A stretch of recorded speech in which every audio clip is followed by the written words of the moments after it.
good at that because I'm sure this is not the first year he's slumped. Too bad. There's a hard hit ball already, first hitter. But it's his share of those too, hard hit outs. It's the demeanor. It's the way he carries himself. That's a compliment. Maybe that passed down from grandpa, whatever. He carries himself good. Batting second for the Royals, number 11, the shortstop, Miguel Garcia. Here's Bobby Wood Jr. And we'll get an update from Joel about his progress, but he has made some progress. And now Miguel Garcia, who had 3 home runs and 6 RBIs on the homestand against the Tigers, the Angels, and the Twins.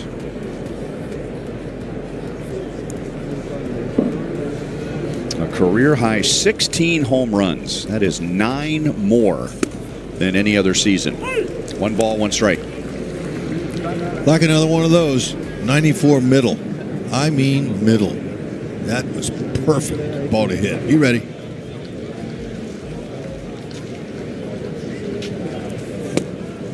And there's another one, 96 with some sink. 1 ball and 2 strikes. And one before that, the previous was straight. This one here, you're right, it had a little bit of movement in it.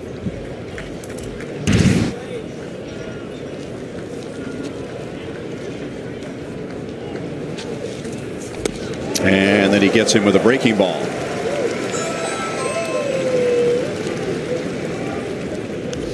Ciccone is a motivated pitcher based on what happened on Tuesday at the Red Sox, giving up 7 runs and 11 hits over 5 1/3 innings. He was throwing strikes. He didn't walk anyone, and he struck out 8. He gave up 2 home runs in that game, and we showed you that it wasn't just that last start. He's had issues in his last 6. That stays inside the line. Kafis comes to the bag, and Ciccone has an 8.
Success with his sweeper in his start on Wednesday against the Angels, which ended up being a no decision. And fastball is inside on Stephen Kwan. Has the general butterflies like every big leaguer when he takes the field. Okay, I don't care what kind of game it is, how many people are in the stands. When you're competing against the opponent and they're one of the world's best, you have natural butterflies. And they calm down as the game goes on. But pitching in front of his family and friends, he'll have an added butterfly or two. We'll take that all day. Vinny calls for it, and he's got it inside the line. 1 out. Okay, let's show you the pitch difference between the Padres when we got him and we traded the firm dog for him. He's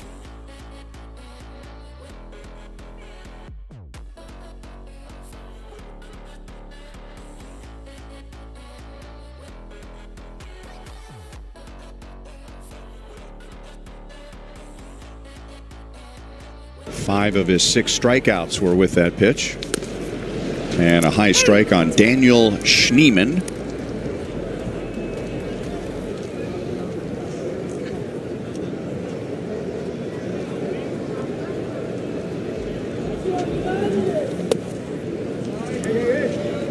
One and one. Schneemann's playing in center field. Lane Thomas, who is projected to be the Guardians' regular center field, is on the injured list for the 3rd time this year. And Schneemann can play all over the field, and that's the Guardians' first hit. Yeah, he's been a nice player. Jack of all, master of none.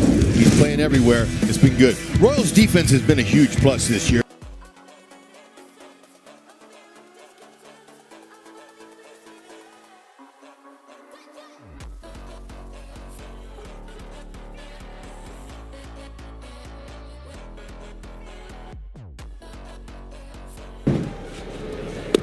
Wow.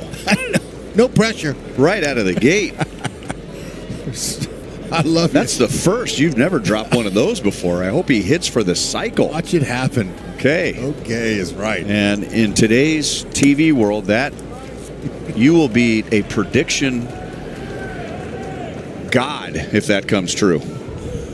Pulling for him. 1 on 1 out for Jose Ramirez.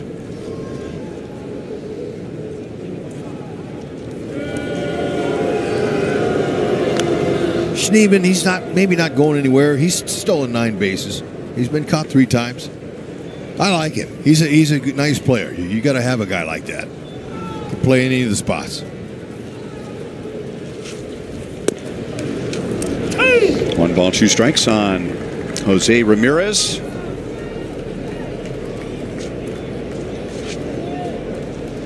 Whose OPS looks good. His batting average looks good. He has 27 home runs, but his RBIs are down just because he hasn't had as many opportunities, and he is rounding into being one of the best players in franchise history. Here's the Home Depot's getting it done, and where he ranks all time. Look at all those second place positions on the all-time list. He just recently passed Jim Thome with RBIs. 3rd in games, 7th in base hits, and then 2nd in home runs, RBIs, and stolen bases. How many guys on any team's all-time list is that high with home runs and stolen bases?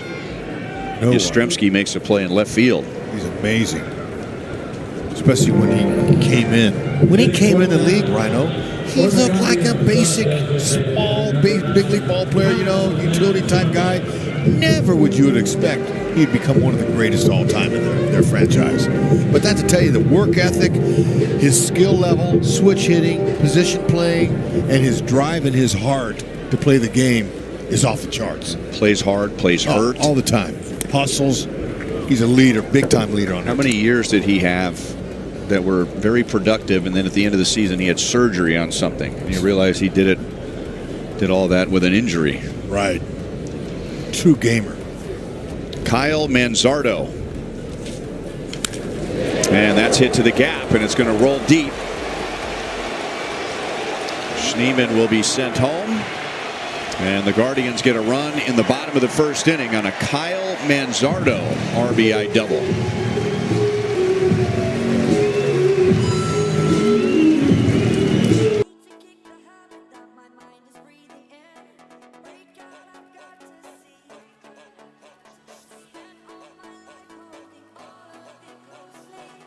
He's not missing. He hurt the Royals early this year in the first series of the year.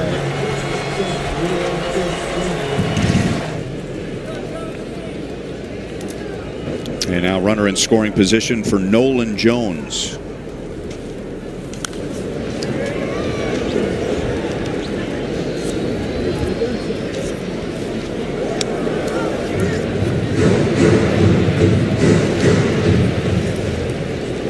Former second-round pick who spent some time in Colorado. Now he's returned to his original club. And Berger throws it right by him. 0-2. Cleveland is 14th in the league in runs per game, home runs, and they are second from the bottom in the major leagues in OPS. One of the many struggles that Stephen Vogt has had to deal with this year. And that's a called third strike. So Ryan Berger bounces back immediately after the RBI double.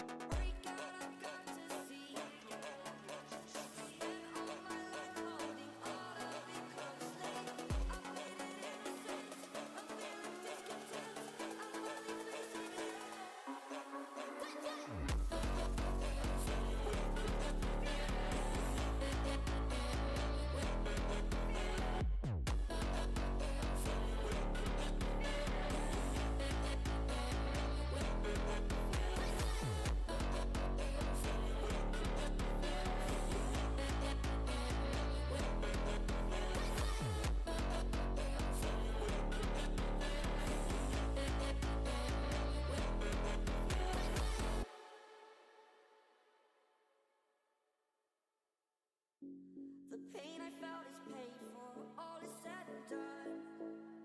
Oh, I am restricted, fixed upon the web. I need to kick the habit that my mind is breathing in. Break out, I've got to see. Spent all my life holding all of it closely. I've made it innocent, a feeling discontent. I'm not releasing it all.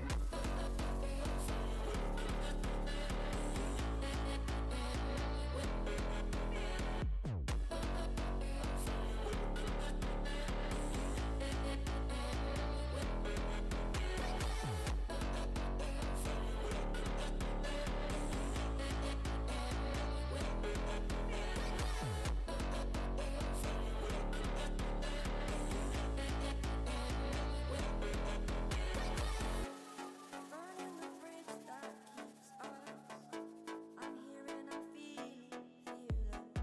Exaggerated, that's what you assume. The story's over now. His progress, and talking to Bobby today, he said that he's feeling good, was able to get out there and do some on-field activity today, so that is definitely a help. And look at the diving play there off of the funky bounce to get Salvador Perez. That has the local crowd excited about that. Bobby talked a little bit more, guys, about the injury today, and as we told you yesterday, it happened in the 6th inning on a play going up the middle.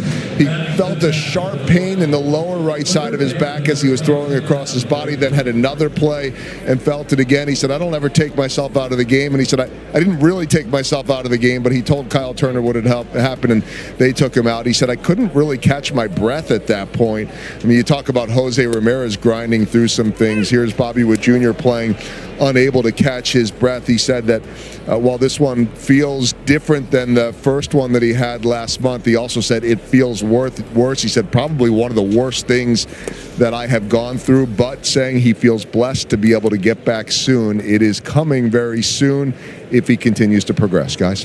It's only human, and how hard he plays, it's amazing, and thankfully he hasn't been out more. He plays hard. Guys who play that hard usually are out more than 1 or 2 games, but it is good that it's day to day. 1-2 on Frazier, batting with 1 out. Thanks, Goldie. Thanks, Goldie.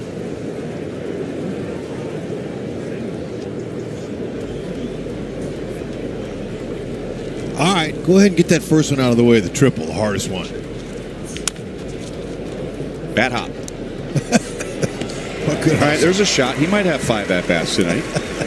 It'll just make the story even better. He hit for the cycle after making it out in his first at-bat. Hard to call a triple in your first at-bat. Number 14, Jack Caglione.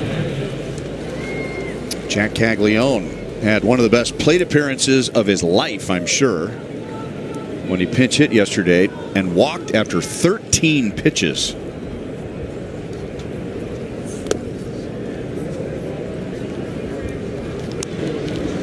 That was one of 3 walks that he had during the homestand, and was 2 for 9 with 3 runs scored.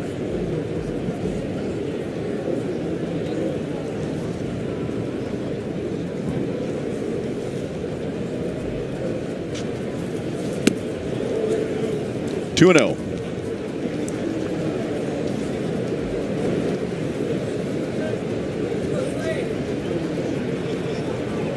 This is Caglianone's first game here. The Royals haven't been here since early April, and it was cold.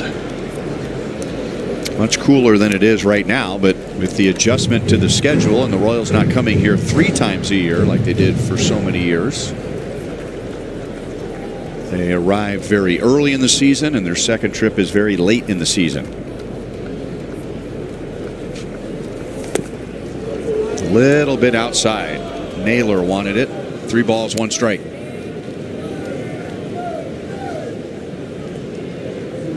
He's had a lot less chase since being called back up, Jack Caglianone. Yeah, his at-bats look a lot more comfortable. 3 and 2. Those are pitches that he can reach because of his long arms. And they said in AAA he covers that part of the plate, the outside and to a few more inches off the plate. So that's a good pitch for him. Just missed it.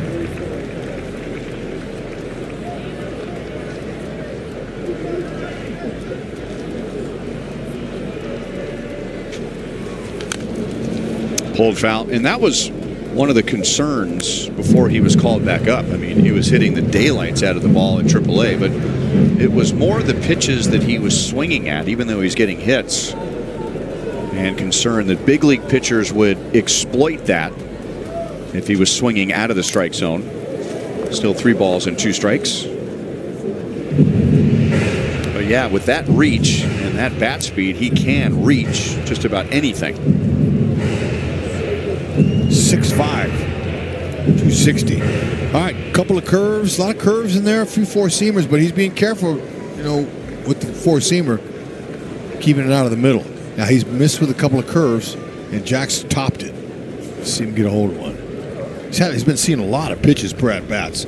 Walk, fouling off. The other night he fouled off like 12 pitches, 13. And he takes another walk. Good plate appearance. And there were at least 2 pitches in that sequence that he was likely swinging at the first time he was in the big leagues. Second baseman, number 19, Michael Massey. And speaking of making some adjustments down in the minor leagues, Michael Massey did that while he was rehabbing from a few injuries. And he's 11 out of 32 since coming back. No balls, 1 strike.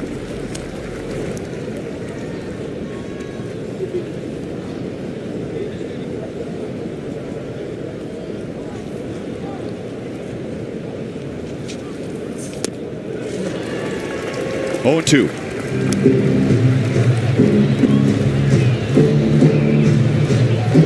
So 11 for 32 is a 344 average.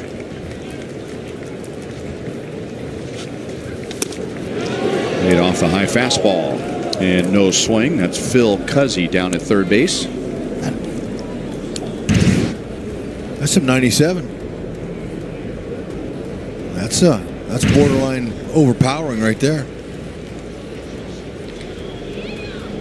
Drive him. Yeah, that high fastball, typically a breaking ball comes after that. Trying to mess with the eye level of the hitter. Ciccone was the Diamondbacks' first-round pick in 2020 out of the University of Miami. And the Guardians got him for Josh Naylor, 1 for 1 this past offseason. Naylor has since been traded to Seattle. Called third strike, a delayed call that appeared to hit the corner.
FanDuel Sportsbook. 1-0 Guardians on a Kyle Manzardo double. 0-1 on Bo Naylor, adding 178 for the year. And he's down in the count. No balls, 2 strikes. We're just talking about his older brother Josh, who was traded during the offseason to Arizona and then recently traded to Seattle. And that's a called 3rd strike. So Naylor just got a call like that one right on the corner for his pitcher just a few moments ago. And now it works against him as Burgert strikes out his 2nd. Beautiful location there. Wow, what a nice spot. Salvi helped him by making it look better. Framed it up nicely. Naylor, you got to go.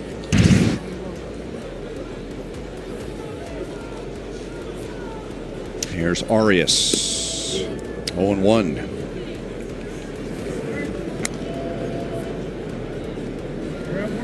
He has hit 10 home runs in 112 games for the season. He has hit 4 home runs in 9 games against the Royals, and a couple of them have been on pitches to the opposite field, and he was taking a shot at right with that last swing. I mean, out of nowhere in our house.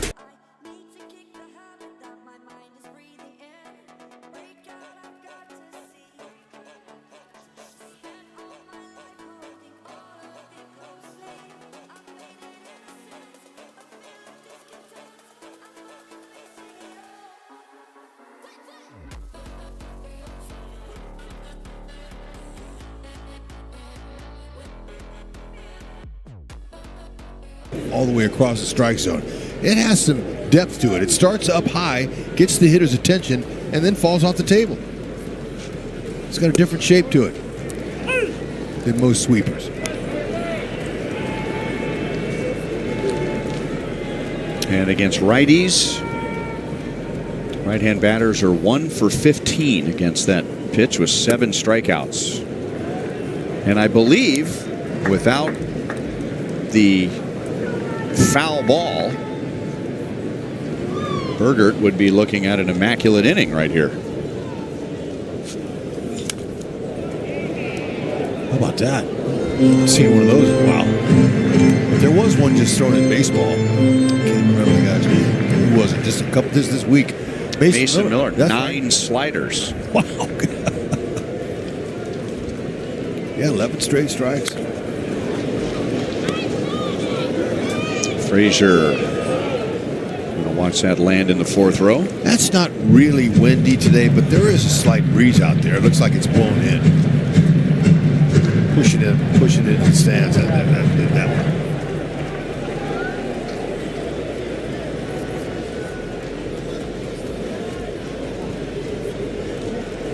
C.J. Kafis, who just made his big league debut about a month ago. And the Royals are lined up perfectly. Garcia throws from the grass, and Burgert gets the Guardians in order in the 2nd. The pain I felt is paid for, all is said and done. I am restricted, fixed upon the web. I need to kick the habit that my mind is breathing in. Break out, I've got to see. Spent all my life holding all of it closely. I've made it innocent, a feeling discontent. I'm finally facing it all.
Starts this year with a right forearm strain, and he was a last-minute opening day starter at Kauffman Stadium this year when Tanner Bybee was under the weather, and he held the Royals to 3 runs over 5 innings. Ben Lively was a Royal for a short time.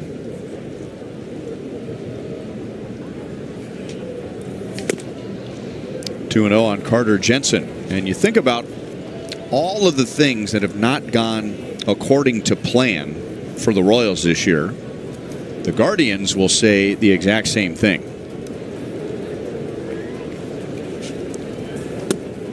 Breaking ball, a high breaking ball, is in for a strike. 2-1 on Carter. He also had a pinch hit walk yesterday. And in his first big league homestand, he was 1 for 7 with 2 walks, a double, and 2 RBIs.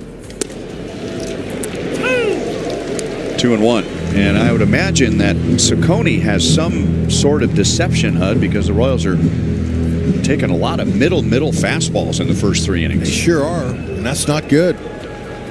Be ready. Turn a hit. 3 balls, 2 strikes. That's a chase pitch. Now he's got to come back in there.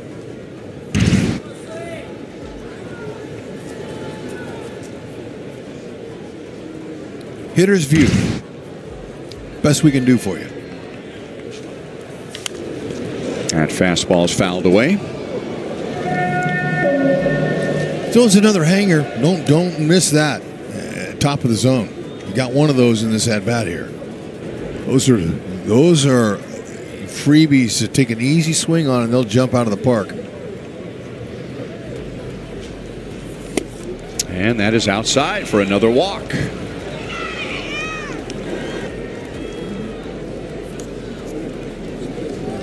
And Ciccone hasn't given up a hit. He's walked 2. And both come from rookie left-hand batters, Caglione and Jensen. And here's Kyle Isbell.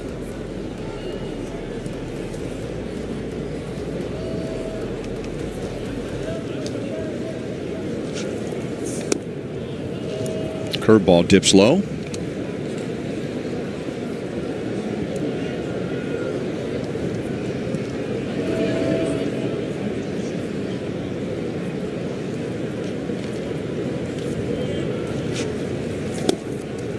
Right on the edge. 1 ball, 1 strike. Royals had a huge night offensively 2 nights ago against Minnesota with 11 runs on 13 hits, but as baseball so often goes, one day does not determine the next. And the Royals had 1 run, 7 hits yesterday. That's hit hard. And Schneemann makes a play in center field. And Jensen's back to first with 1 out. Time for a message from Rally House. Play ball, KC. Shop the latest in Royal style with your favorite brands and throw.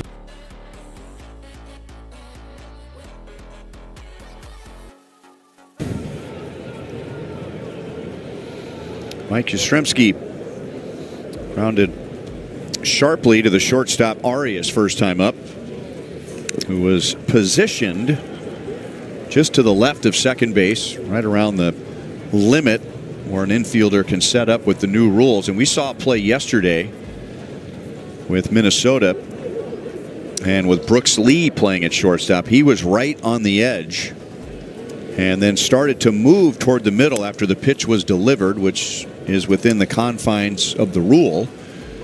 And in doing so, made a really good play on the right side of the infield, and the Royals almost challenged that.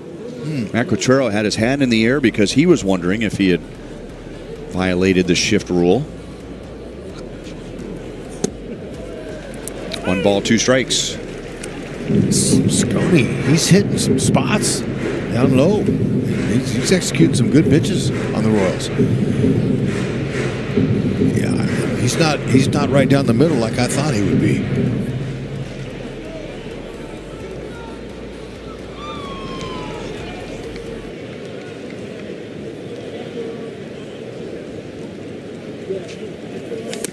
And now a chase on a fastball up. That is 3 strikeouts for Ciccone. Stepping to the plate now for Kansas City. Wow. So fastballs, he's putting them where he wants them.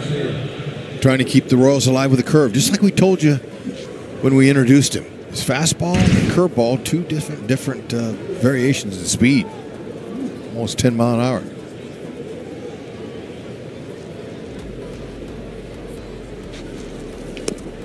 Down and away on Michael Garcia, and he struck out on a curveball his first time up.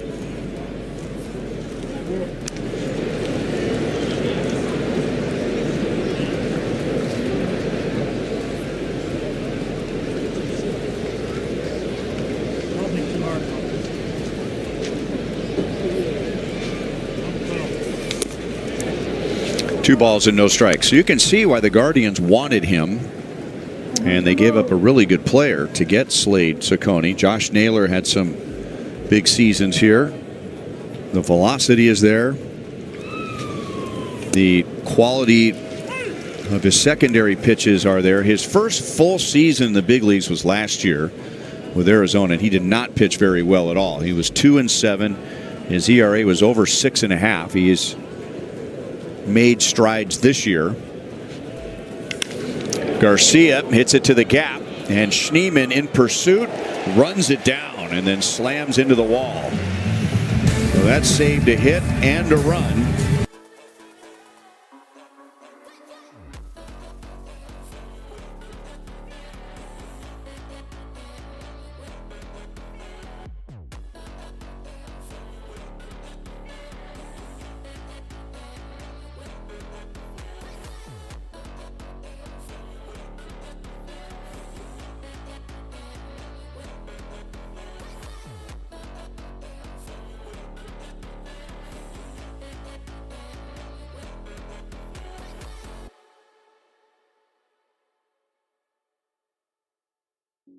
The pain I felt is paid for, all is said and done. Oh, I am restricted, fixed upon the web. I need to kick the habit that my mind is breathing in. Break out, I've got to see. Spent all my life holding all of it closely. I've made it innocent, a feel of discontent. I'm finally facing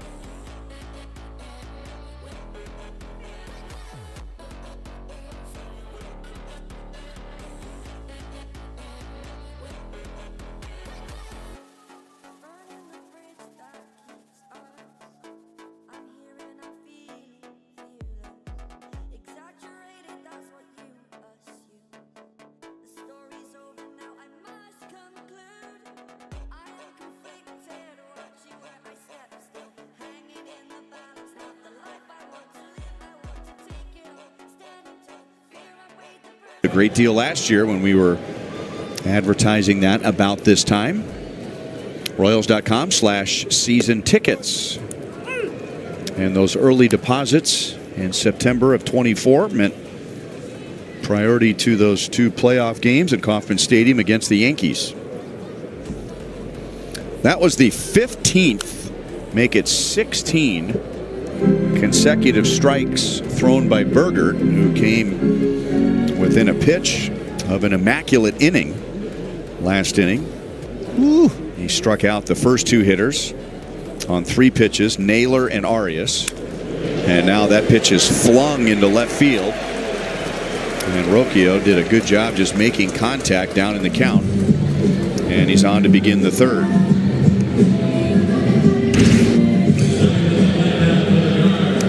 Yeah, that's a really nice swing. How about that? Talk about a 50% effort at all. He cut down on his swing big time. Just use his hands. That's a handsy swing if I've ever seen one.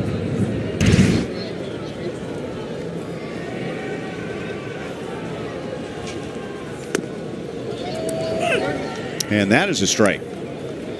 So that's 18 consecutive strikes thrown by Berger.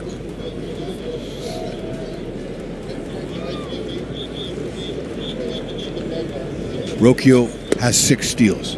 He's been caught 4 times. Talked about in our open how you need to contain Juan and Ramirez in order to beat this team. He popped him up the first time up. See if he can get him here. Salvi picks it and keeps Rocchio at first base.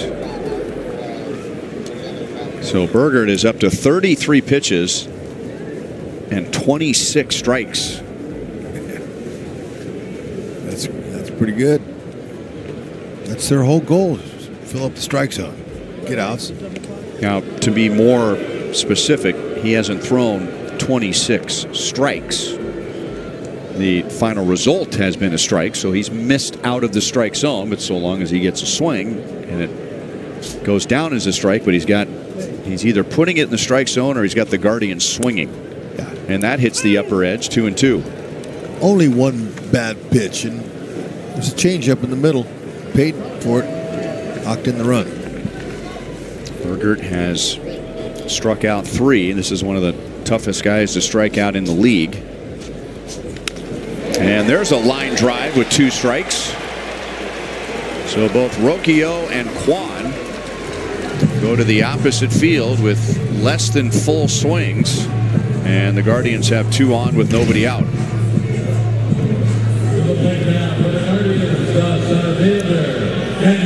Another opposite field handsy swing. Just trying to get on base, not trying to put one in the seats. There's a lot to that. It's good for the hitter and the team. Schneemann takes outside. He singled to right in the first inning and then scored on Manzardo's double.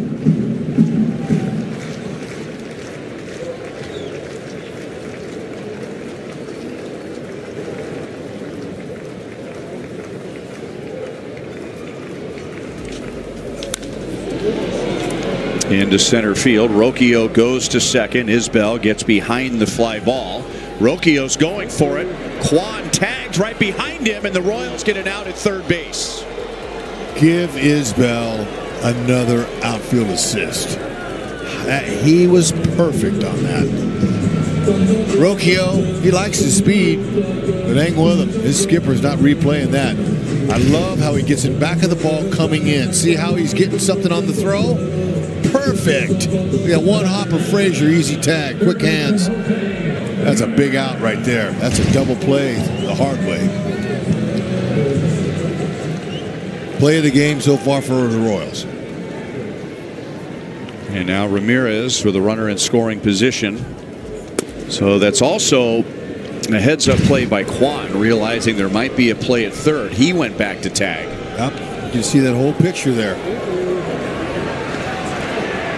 Juan hesitated when he saw the throw come in, and when it made its way to third, he moved up 90 feet to get into scoring position for Ramirez. Burgert could take care of Ramirez right here. That's a momentum play right there. That'll give the Royals a little bit of momentum going in their dugout. But that's a big if you could take care of this guy. Ramirez flied out to left in the first inning.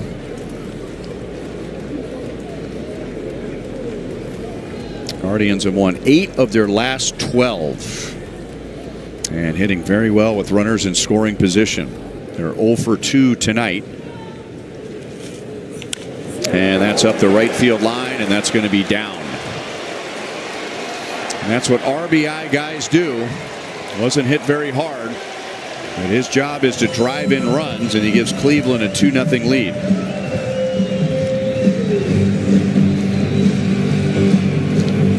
Taking advantage of a few mislocated pitches.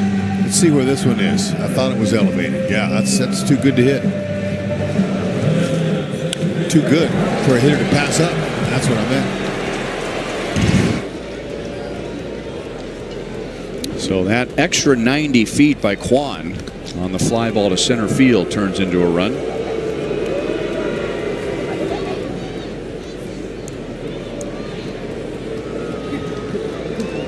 Kyle Manzardo doubled his first time up with 2 outs and drove in Schneemann. He got a hanging changeup and hit it to the gap.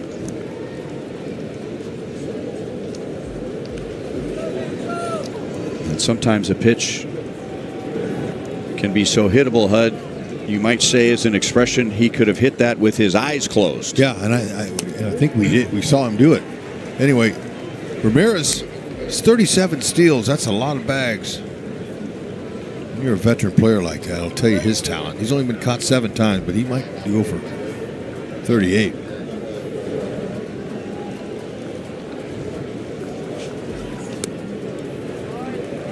All right, Rhino, you look at this. Watch when he hits it. Look at his eyes. Such a meaty pitch. He hit it with his eyes closed. Amazing. I thought it was just an expression. He's pretty talented. 3 balls, 1 strike. Wow. He's had some big hits against the Royals this year, including that pinch hit home run on opening day. Remember, Angel Serpa came in, and the first pitch that Angel threw this season. That was the first pitch. That's what I thought it was. He had a 2-run home run, and Cleveland ended up winning that game. He'll take a walk now.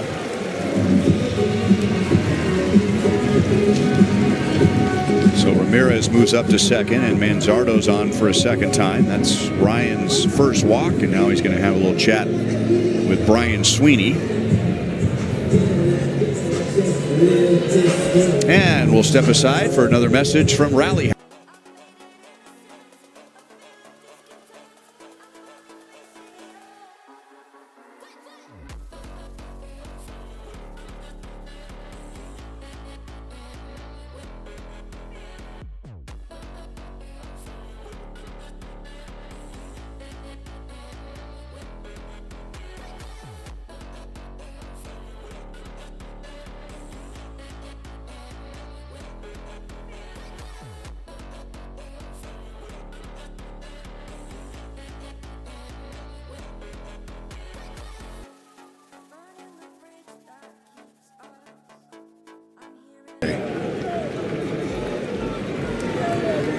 Two on, 2 out, and Nolan Jones.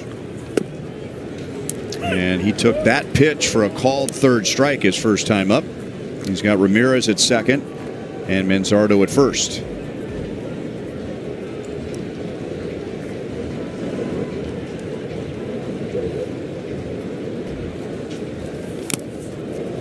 Oh and 2.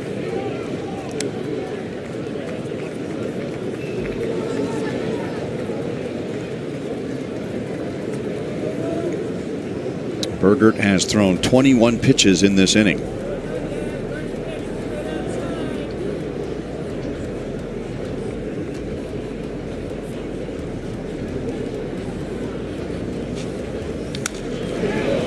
Still 0-2.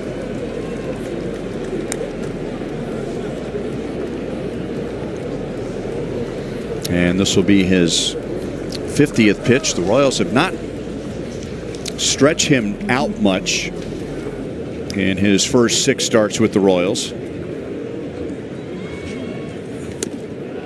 That's up and away, 1 ball and 2 strikes. He has not thrown more than 98 pitches with the Royals. And 3 of his 6 starts have not reached 90 pitches. So every pitch is important for him at this point in the game. Isbell has it in center field, but the Guardians get a 2-out RBI single from Jose.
college football insider and Fox Sports sideline reporter. And talk boxing with Terrence Crawford, WBA junior middleweight champion. That's tomorrow at 2 p.m. Vinny is down, no balls, 2 strikes. It was quick pitch, Vinny. Hadn't seen that till there.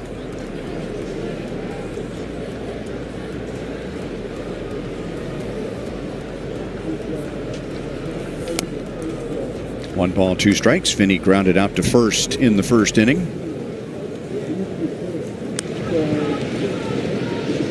And with one swing, he could achieve 2 milestones. Vinny is at 29 home runs and 99 RBIs.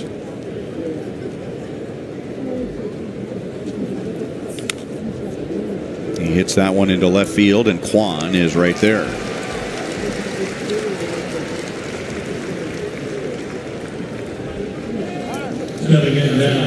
So Ciccone has faced 12 without allowing a base hit. He's walked 2. The Royals have had some hard hit outs, but just outs. And now Salvi, who had one of those, grounding sharply up the middle on a ball that looked like was destined for center field, but the second baseman Rocchio was standing right there. Yeah, it hit the mound, and that slowed it down enough to get it. Had it got over the mound without that big hop, he would have gotten a base hit on that. Hard to control where the ball goes after you hit it.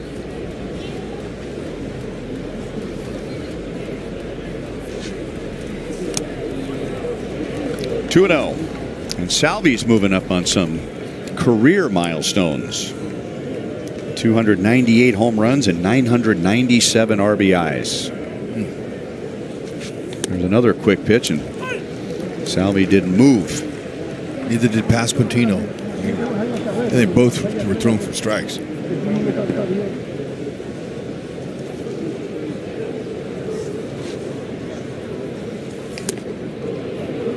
A little bit high. No swing. 3-1. Throws a little bit harder than advertised. I thought he was going to be like, 94, maybe 95, but we're seeing some consistent 97s. Top of the zone with that pitch, and then breaking balls down. Up the middle, and look who's there. Rocchio again. Identical. We were talking about Ciccone's season last year with Arizona. His ERA was 6.5. New team, new beginning, and he had a really good first half, but his ERA is back in the 6s in the second half as the league adjusts to him.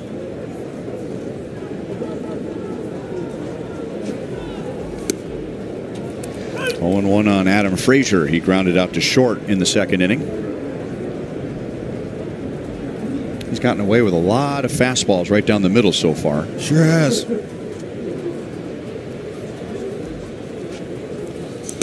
And without being in the hitters meeting before the game, I can assure you that the plan was not to take a lot of fastballs.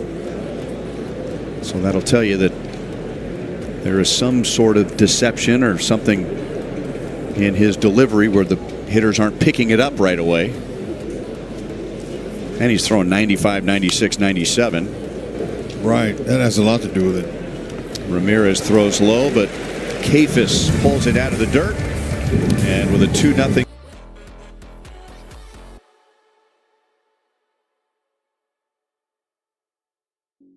The pain I felt is paid for, all is said and done.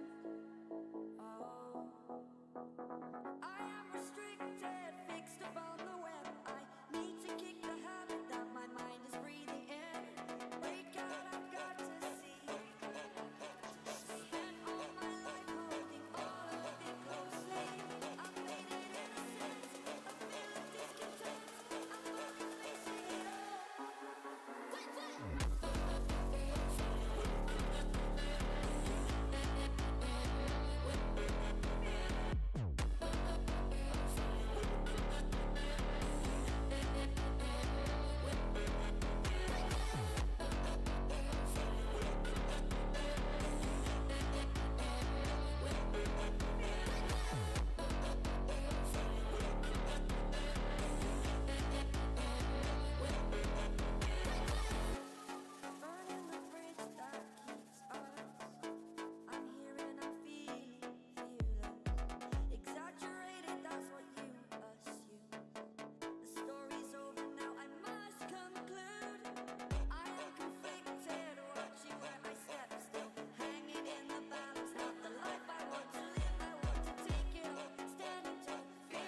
Everybody from Glen Oak, and I was told there's probably a couple hundred people that are here from Canton to watch. Who's going to catch that one?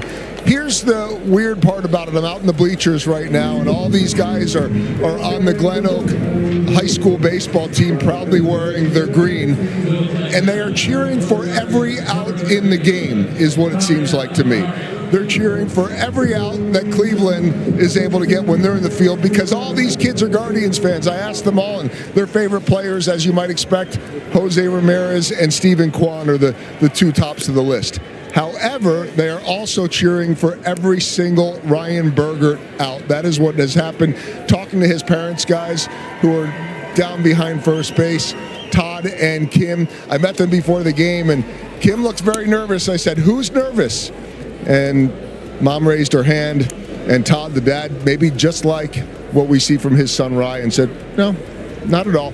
I did find out that when Ryan was in high school, when the bases were loaded, if they needed a big pinch hit, Ryan Bergert was your guy. If the bases were loaded and they needed a pitcher to come into the game, Ryan Bergert was the guy to come in from the bench or from the bullpen to be able to get out of a jam. He is the same calm and cool guy that he was. Everyone that is a Guardians fan is cheering that hit right now, except for these guys who are kind of a combination of clapping and, "Oh, darn, I can't believe that one happened." There's a lot of pride from everybody from Canton celebrating the first major leaguer from Glen Oak High School, guys. You know, they get to the big leagues and they're playing on television and their games are on the radio, and their friends and family can follow them on the internet because game stories are written about every little move that they make on the field. They play in front of enormous crowds. That's not the case tonight, but they might be playing in front of 30,000, 40,000, whoever. But when they go home, they're playing for the same people that they played for when they were in Little League and middle school and high school. Sure enough.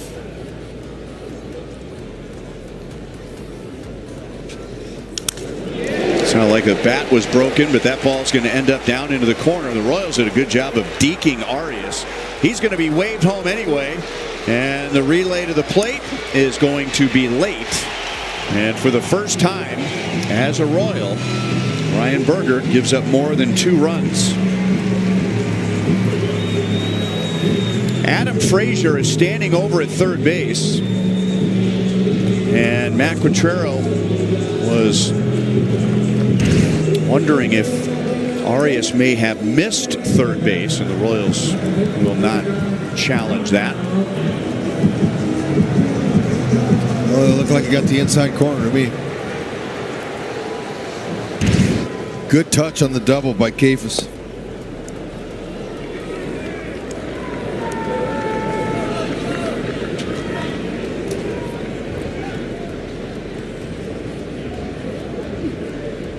And now he's at second base with 1 out for Rocchio. And Rocchio is down 0-2 leading off the third inning, and just flicked the ball into left field for a base hit. Yeah, half swing.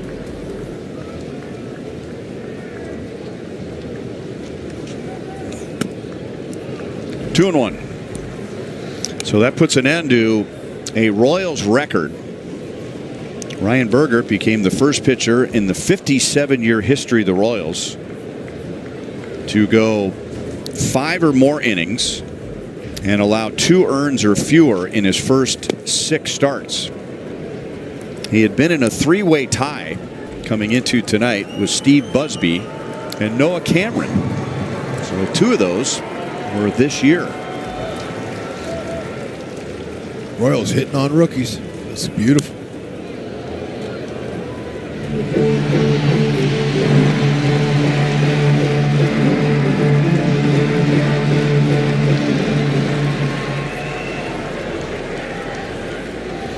See that note at the bottom of the screen. Rocchio spent a lot of time in the minor leagues this year, but since he was called up, he's been driving in runs, and now Yastrzemski is back, and he got twisted around, and Rocchio is going to drive in another run.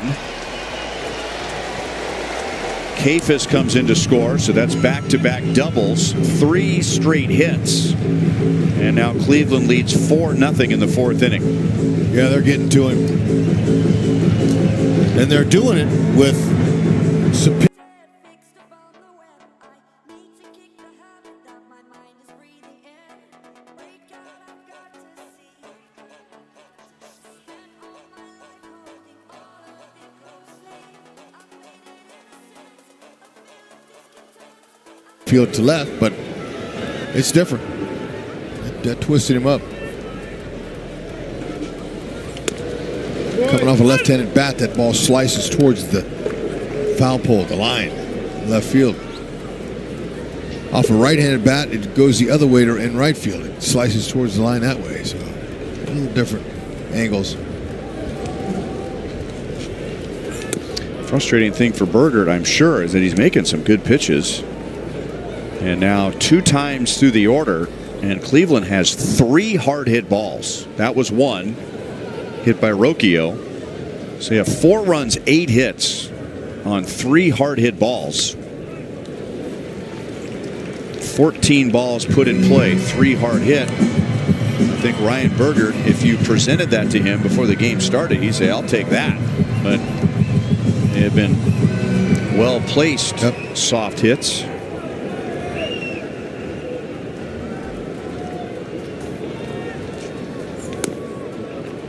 Three balls and 1 strike on Kwan, who had a soft hit and a run scored in the 3rd inning. I mean, one of the things that Bergert can be accountable for tonight is that some of those pitches have been up. So even though they're not hit hard, anytime the pitch is up, there's always the opportunity to get it over the infield. That'll be his 2nd walk, and now 4 in a row have reached base after Naylor opened the inning with a pop out to 3rd. Now Brian Sweeney and Matt Quatrero with Zach Bobe and Paul Hoover. You got a 4-man conference right now trying to figure out where do we go from here. Do we let him try and get through this? Do we get the bullpen going? It's only the bottom of the 4th inning. That was an unintentional foul tip by Schneemann. 0-1.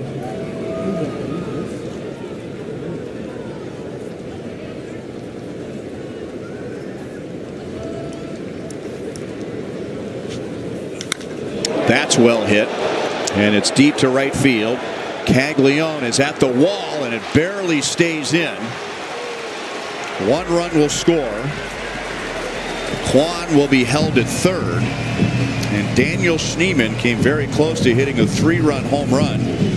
It'll be an RBI double, and that's the 3rd RBI double of this inning. Yeah, had that breeze not been blowing in, I think that would have been out of here. Kaggs crashed into the wall, had a decent beat on it, but was not lined up to make the catch. But Schneemann, he got all that 4-seamer. That's a hitter that's ready to drive and do some damage. That's what you do. You look for something early. And the Guardians are putting it on him now.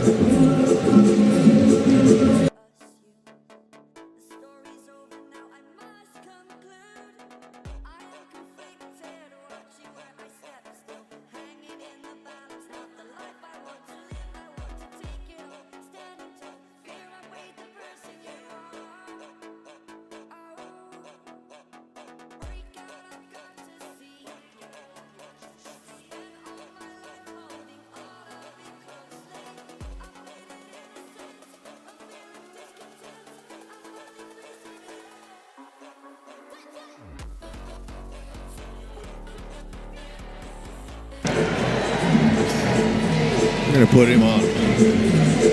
Royals had the infield in all the way, and then the decision was made to put him on, and now you're likely going to see the corners in the middle of the infield back in the event that they can take a shot at a ground ball and a double play, but at least now they have a force at every base.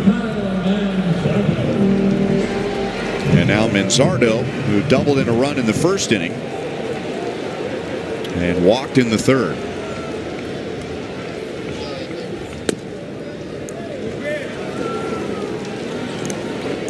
Manzardo's RBI double was the first of 4 RBI doubles tonight.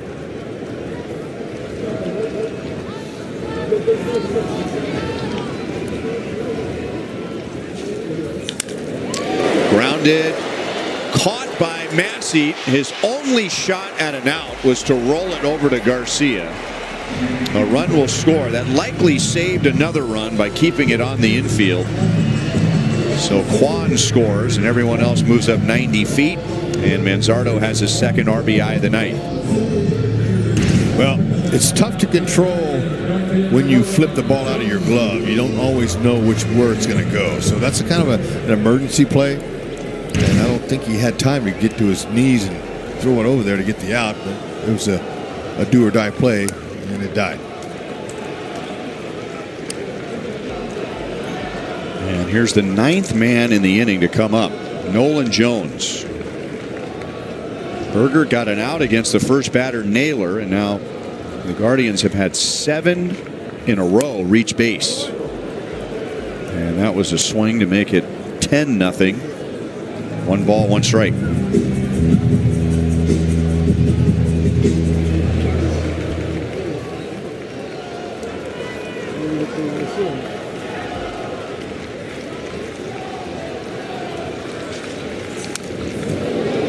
One and 2. Jones has struck out and flied to center. Only he and Bo Naylor are without a base hit among the starting 9. The Guardians have 6 runs, 10 hits. And the home plate umpire Dan Bellino reminds Berger to slow down and allow Jones time to get in the box and be alert to the pitcher.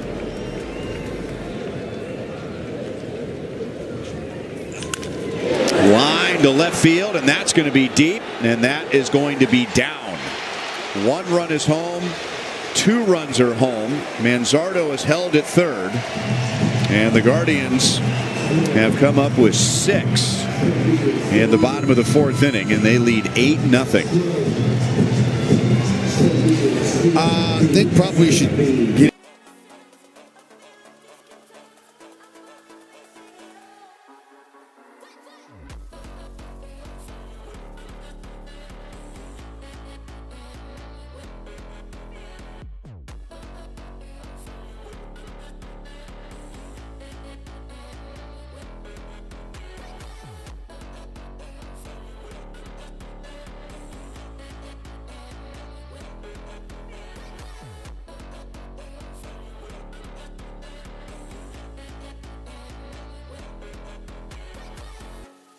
Burning the bridge that keeps us. I'm here and I'm feeling exaggerated, that's what you assume. The story's over now, I must conclude. I am conflicted, watching where I step still, hanging in the balance, not the life I want to live. I want to take it all, standing tall, fear I weighed the person you are. Break out, I've got to see. Spent all my life holding all of it closely. I made it innocent, I'm feeling discontent. I'm running facing it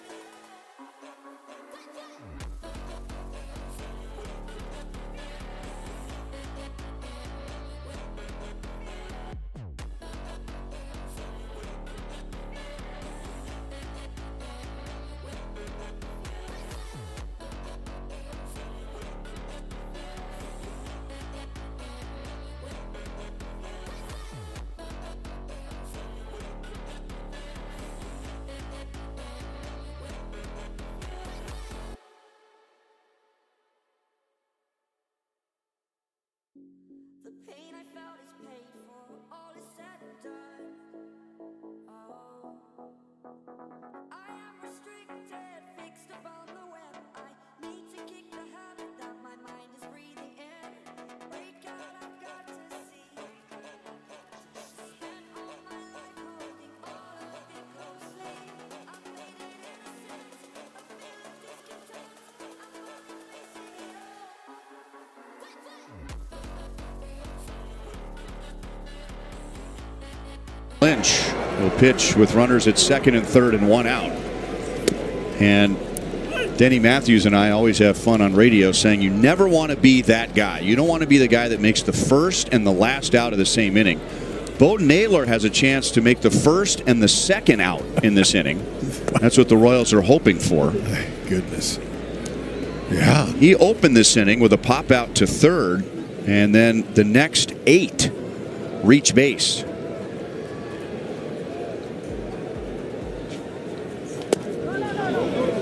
That's a swing, and it's 1 ball and 2 strikes. Well, Daniel Lynch's job, just hold him while you can. How long you're going to be in there, just hold him down here. Get Bo out. He was able to hold his swing that time.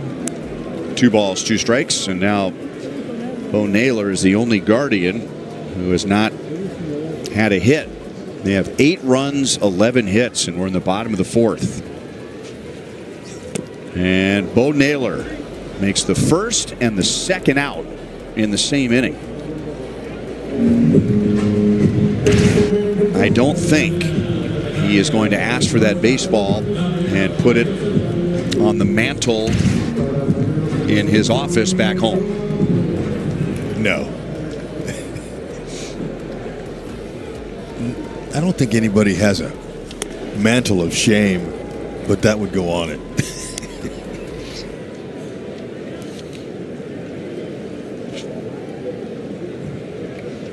Daniel Lynch, that number at the bottom of the screen, has been able to buckle down for the most part this year, pitching with runners in scoring position. Yeah, you know, he's got a 4-seam fastball that's mid-90s, a 2-seamer, slider, curve, change. He's got the basic 4. And he'll use pretty much all of them. But he's been more 4-seamers. He's trusting that fastball. He's playing up for him. Arias started all this with a 1-out single, and then he scored on the Kafis double. And that's just more easy swings right there, Hud, with the hitters just trying to, they look like they've just been trying to put the ball in play to the opposite field. Very nice approach they have.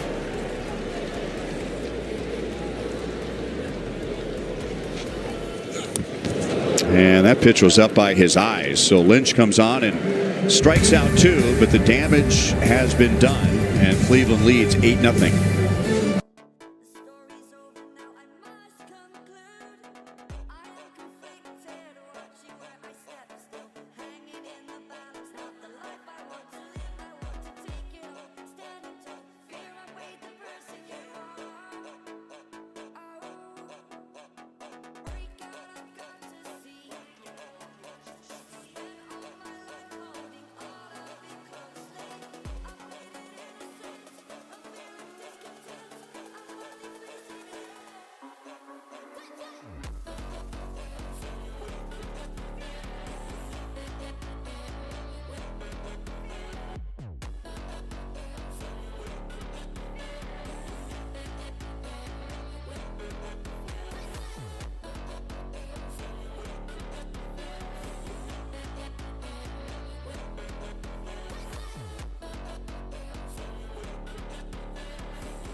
The pain I felt is paid for, all is said and done. Oh, I am restricted, fixed upon the web. I need to kick the habit that my mind is breathing in. Break out, I've got to see. Spent all my life holding all of it closely. I've made it innocent, a feeling discontent. I'm only facing it all.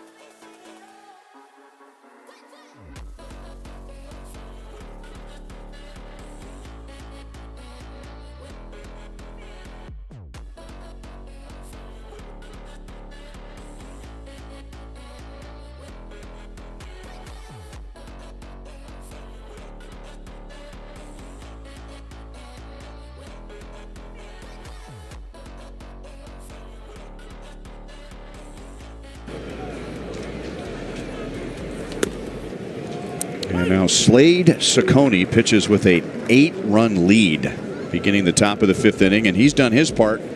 He is not allowed a hit. The Royals have had some hard hit outs, but no hits. He has walked 2. He walked Caglione in the second inning and then walked Jensen in the third.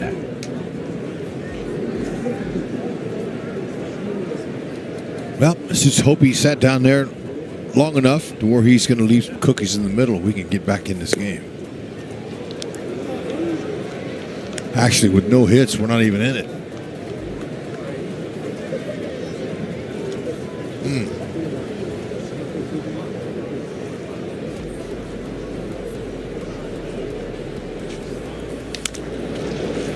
Hit right to Rocchio, who goes down to a knee just to make sure. And there's one down in the fifth inning.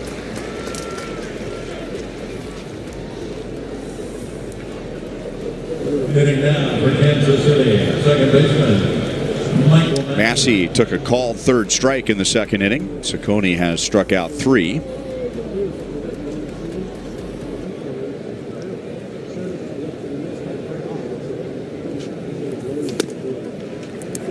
There have been quite a few fastballs down the middle of the plate thrown by Ciccone tonight. And to balance that out, he's thrown a lot of fastballs right on the edge. Getting ahead with more hittable fastballs and then working all 4 quadrants of the strike zone with his fastball. You'd have thought that that would have been the Royals' game plan against him. Pick out some fastballs, and now he's got a big lead. Now he can just fill that zone up. Every pitcher would love to have a lead like that.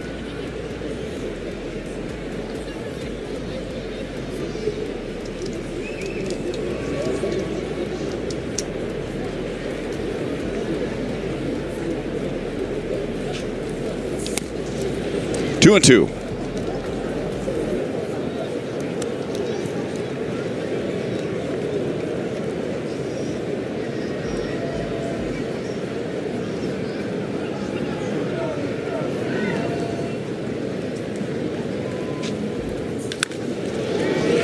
Shallow right field and run down by Jones. 2 outs in the fifth inning. Here's a message from your local Kansas City Honda dealers.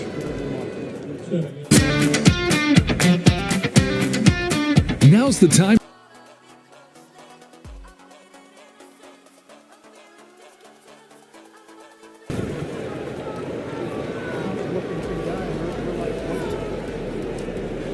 Carter Jensen with 2 down.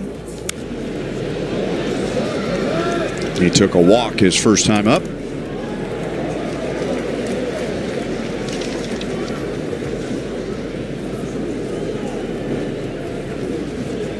So Carter's had, this is his 10th, but he's had 9 plate appearances coming into this one right now and 3 walks.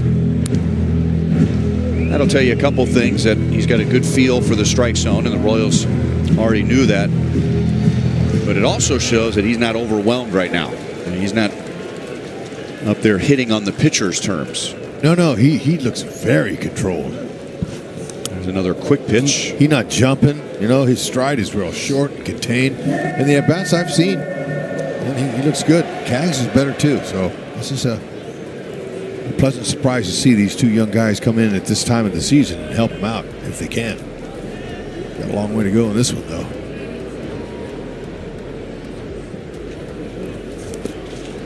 Two and two. His first big league at-bat was against a future Hall of Famer, Kenley Jansen, and he swung at one bad pitch in that at-bat. He swung at a fastball that was about shoulder high. Yeah. But that's it. He's taken his approach that was working for him in the minor leagues and has brought it to the big league level.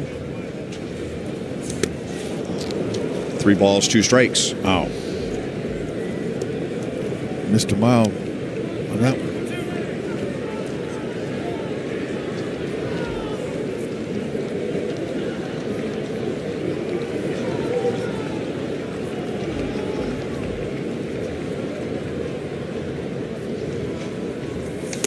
And he laid off that pitch. So he has another walk. That's 10 plate appearances as a big leaguer and 4 walks. Oh, man, that's highly unusual because young guys are coming up swinging. They want to show you what they got. And usually the approach by big league pitchers against guys coming up is throw them strikes, make them swing the bat. Exactly.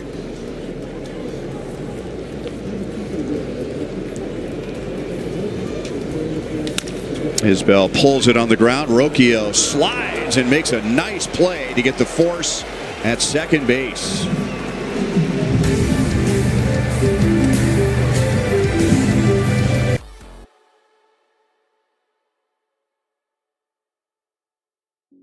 The pain I felt is paid for, all is said and done. Oh, I am restricted, fixed upon the web. I need to kick the habit that my mind is breathing in. Break out, I've got to see.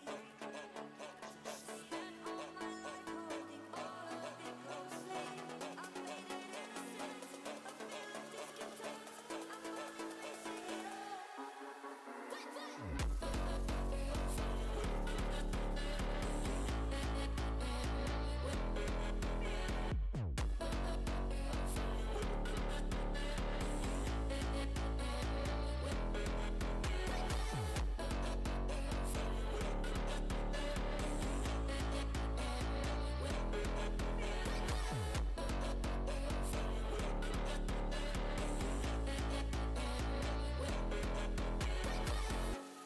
Burning the bridge that keeps us.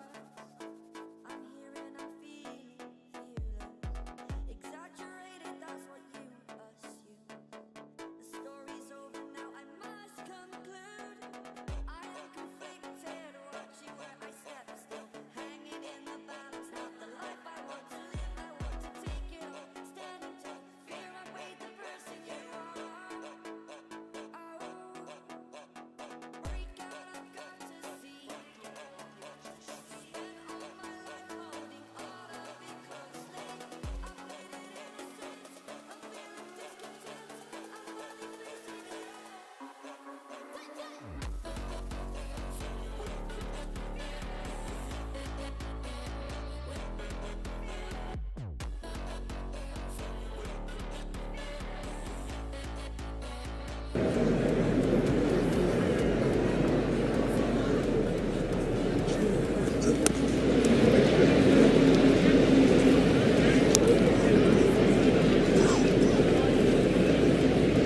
Kafis was part of the 6-run fourth inning. He doubled in the first run and came around to score, with the Guardians sending 11 to the plate. And then Lynch, with runners at second and third and one out, came out of the bullpen in relief of Bergert and struck out both batters he faced, and now he's 2 balls, 2 strikes with Kafis. Doing what he's to do.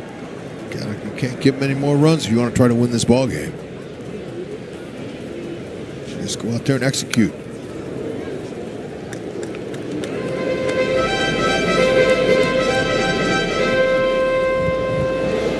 Kafis was the Guardians' 3rd-round pick just 2 years ago. Out of the University of Miami, he made his big league debut in early August.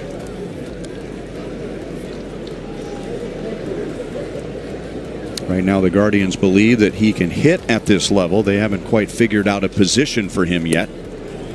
And Daniel Lynch has struck out the first 3 batters that he's faced tonight. Well, let's take a little peek at the strike zone of Ryan Bergert tonight. The Royal starter didn't fare too well.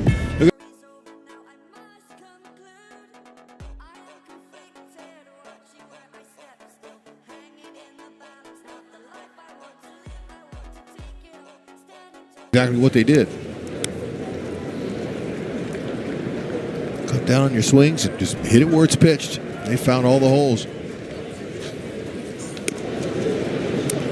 1-1 on Rocchio. Switch hitter slides over to the right side. As a left-hand batter, he was 2 for 2 with an RBI double and a run scored. He played 143 games for the Guardians last year into the postseason. At shortstop, 2 balls, 2 strikes with Andres Jimenez, the Gold Glover, at second base. And then Jimenez was traded over to Toronto during the offseason, and Rocchio went back to his natural position, or at least was assumed to continue at his natural position at shortstop. But he struggled at the plate. He struggled on defense, and he's only played 95 games at the big league level. And when he came back, he was their second baseman. That is his third hit of the game. Well, when I saw him come into the league last year, or maybe it was the year before that, I could see he had extremely good hands. He had some talent, there's no doubt about it. But it takes some time to find out who you are and get the consistency. He picked on a breaking ball down the zone. That's not a bad pitch. You got to credit the hitter. He's hot tonight. He's able to hook it down there. And when you got hands like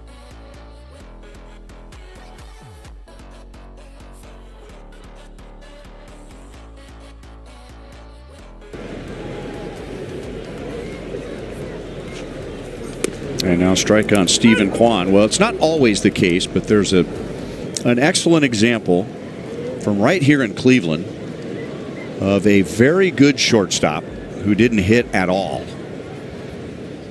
But he won one Gold Glove after another, which means he had very good hand-eye coordination. And the Indians at the time just figured that eventually it would help him as a hitter. And Omar Vizquel, when he retired, his bat almost caught up to his glove. Ozzie Smith, someone you played with, is another example of someone who didn't hit at all early in his career, but eventually they figure out with their athleticism and that hand-eye coordination how to hit at this level. Yep, exactly right. And it takes work and reps. And you can't give up. You have to have a good attitude as well.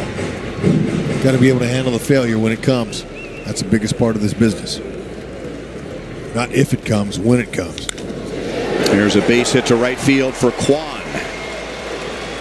Caglione makes a strong throw and gets it back to the infield. Rocchio holds at third. Yeah, he had to freeze on the line. I wasn't sure if it's going to get caught or not, but it's 2 hits for Kwan. We talked about trying to contain him. They're tough to do. We want to contain him, but more times than not, you're not going to. So that's 13 hits for Cleveland. Rocchio's double in the inning was their 6th. And now Schneemann, he has a double. 2 hits, 2 runs scored, and an RBI. And it doesn't seem like a big play right now, but back in the 3rd inning in a 1-0 game, he made a really good running play against Michael Garcia, running into deep left center field to record an out and prevent a run. 1 ball, 1 strike. Started everywhere but pitcher, first base, and catcher.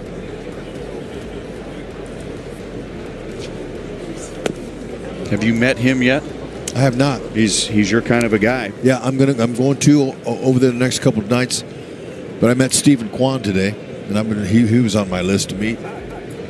33rd round pick, Schneemann. He made his big league debut last year as a 27-year-old. The Royals are going to get an out at second base, and no double play, and the ball ends up in the camera well. Rocchio scores. Schneemann will get an RBI, and he'll move up to second base on an error 6.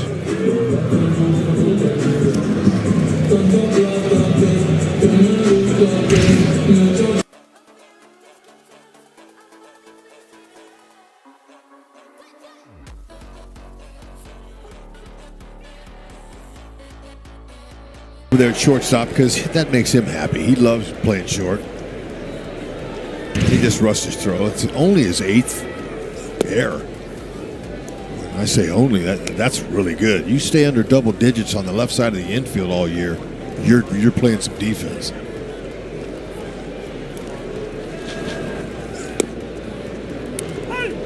Jose Ramirez has driven in a run and scored a run.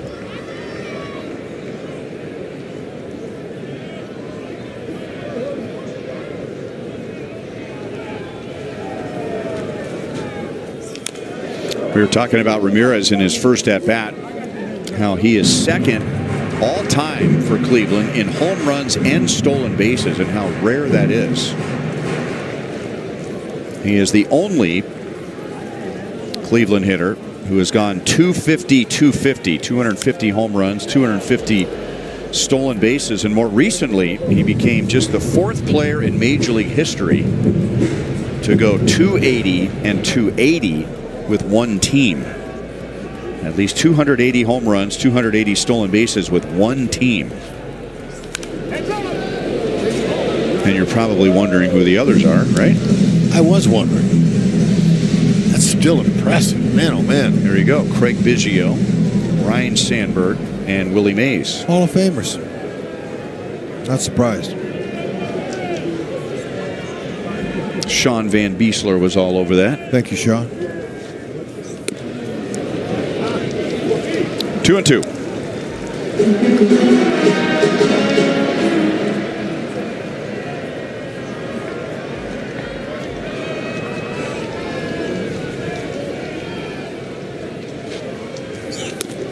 Three balls, 2 strikes.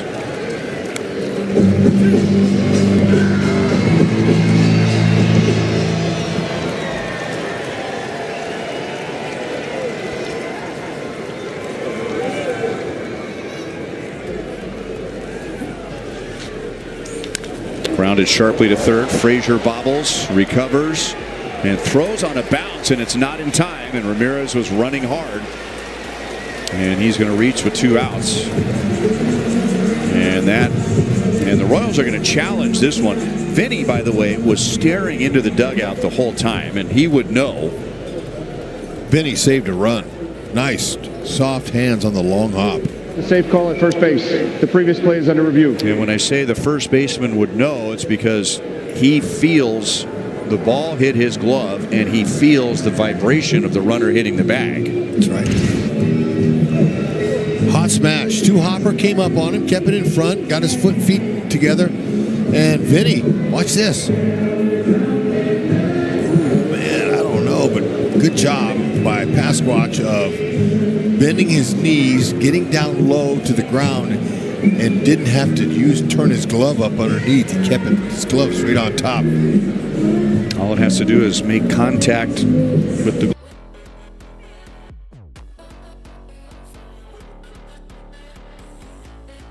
Out. Kansas City will retain its challenge. that away Duper. So that saves a run. It saves.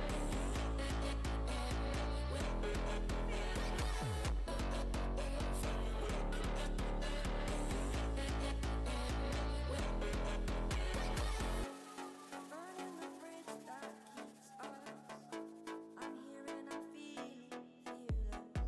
Exaggerated, that's what you assume. The story's over now, I must conclude. I am conflicted, watching where I step still.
right away. Angel Martinez is the new player into the game. He goes into center field where Schneemann was, and that was Schneemann who just made the play at second base. And Brian Rocchio was at second base, and now he moves over to short. So Arias is out. And so Angel Martinez bats in the number 7 spot.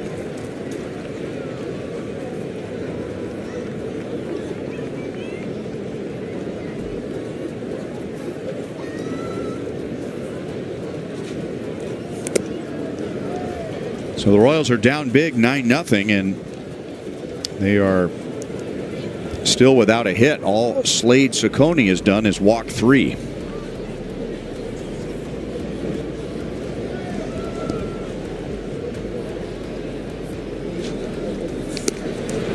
The Royals, as we mentioned in the first inning, we're getting an ultra focused pitcher tonight because Ciccone was batting practice at Fenway Park on Tuesday with the Red Sox, scoring 7 runs on 11 hits and hitting 2 home runs in fewer than 6 innings. So, you see that.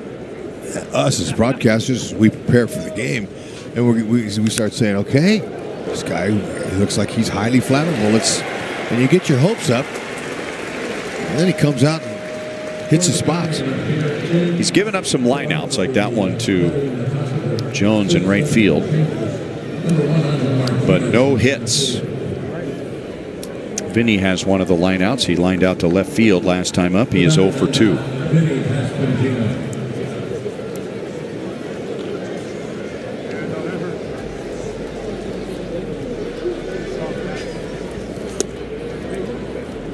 Pitching from the stretch from the first pitch on tonight.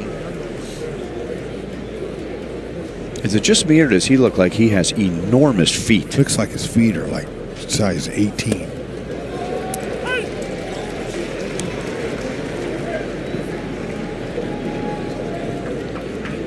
Look at that. He hasn't thrown more than 18 pitches in any inning. This will be number 80, but it comes with 2 outs in the 6th inning. 2 balls, 1 strike. Let's see if we can get Jack Caglione's shoe up against Slade Ciccone's shoe at some point in this series.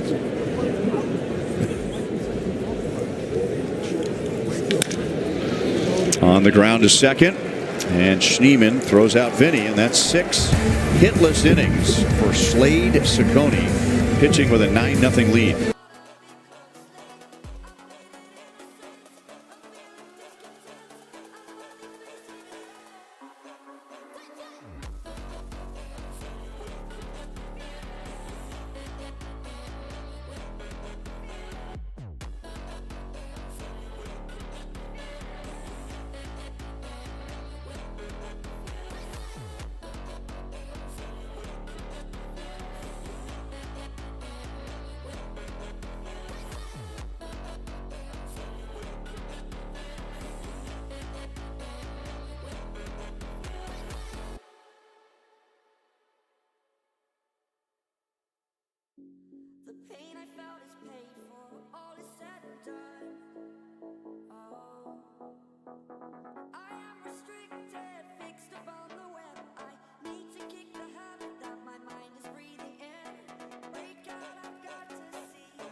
Sixth inning. For the Guardian, the designated hitter, Kyle Lanzamiento. He's done a nice job all season long for the Royals, and because of his roster situation at the time, the Royals had the luxury of being able to send him back to the minor leagues, which he accepted with a good attitude, and all reports say that whatever they suggested he work on to get just a little more prepared for being a full-time major leaguer, he did. And now the Royals do not have the option of sending him back to the minor leagues. They have used up all of their options for the year, and now he's got a chance to settle in for the final few weeks. There won't be any more of that roller coaster up and down ride. He's proved himself. I love the 6'6", 250 measurement on him. He's a big guy. He has a nice little downhill angle, hard, heavy sinker, slider, curve change. 4 pitches, really main fastball, slider.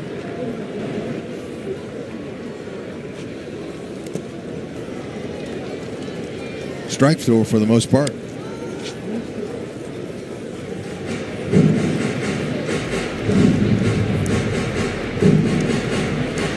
Kyle Manzardo has 2 hits, 2 RBIs, and a walk.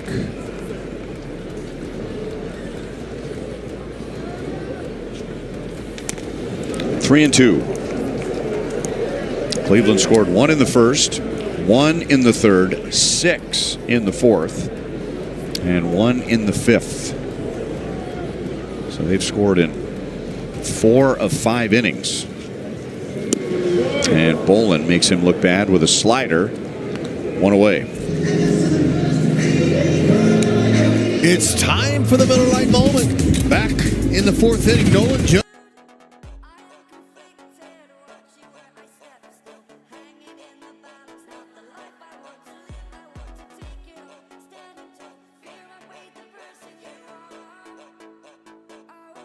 Their barrels and found holes.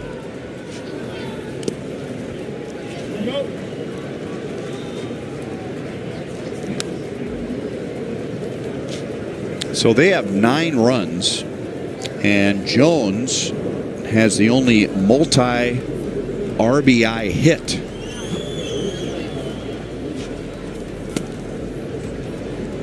So how's that for keeping the line moving? Just drive in a run, drive in a run, drive in a run, get on base, drive in a run. That's what they've done. Only 1 hit that has driven in more than 1 run. Makes a team dangerous when you can do that consistently. That's ruled high, but that's a big man standing at the plate.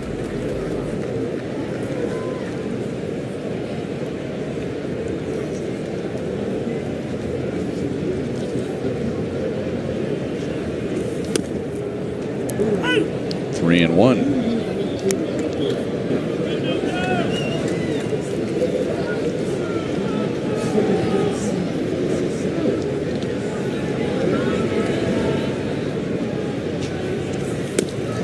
Three balls, 2 strikes. Bolin last pitched Thursday against the Angels. He had a 2-inning outing, which included a pickoff. And that's a 1-out walk to Jones.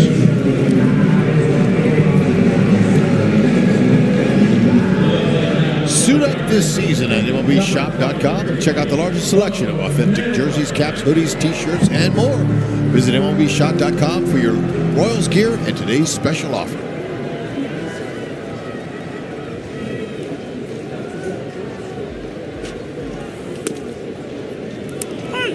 Bo Naylor is 0 for 3. He is the only Guardians hitter in the starting lineup, that is, without a base hit.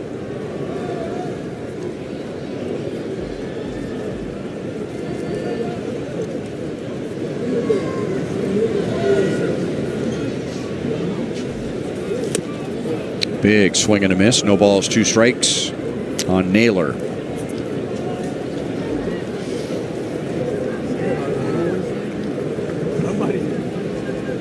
Everybody can't come. Somebody says it. And Bolin gets him on 3 pitches. 2 down.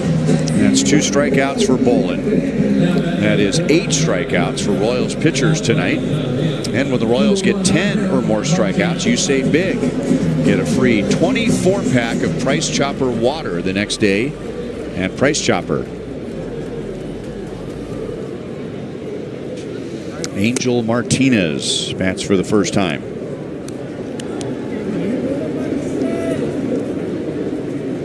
Versatile player, switch hitter who can play both on the infield and in the outfield. He entered the game in the top half of this inning in center. 1-1.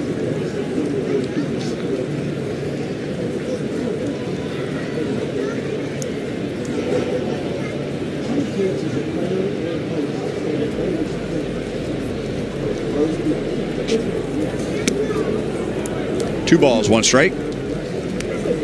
Bolin comes on in relief of Daniel Lynch.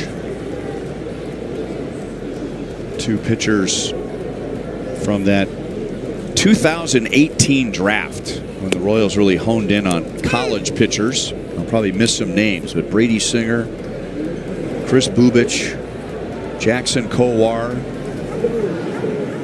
Jonathan Heasley, Daniel Lynch, Jonathan Bolin. Martinez is down on strikes. Got him. So he strikes out 3, working around a 1-out walk, and we head to the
The pain I felt is paid for, all is said and done. Oh, I am restricted, fixed upon the web. I need to kick the habit that my mind is breathing in. Break out, I've got to see. Spent all my life holding all of it closely. I've made it innocent, a feel of discontent.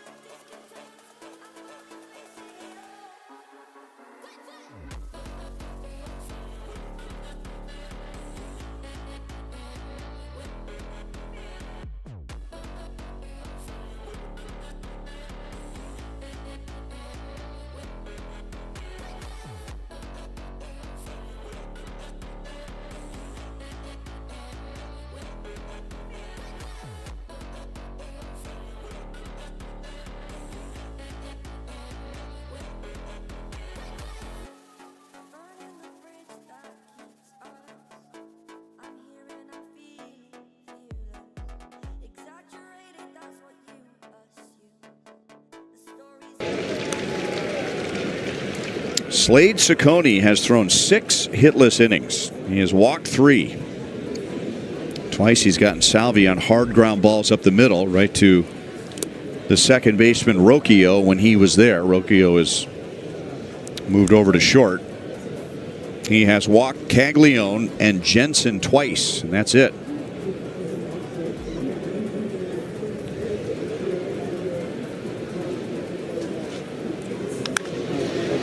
In the air to left field, and Kwan is there for the first out of the 7th inning. See those little bugs flying around? Oh, yeah. I see him.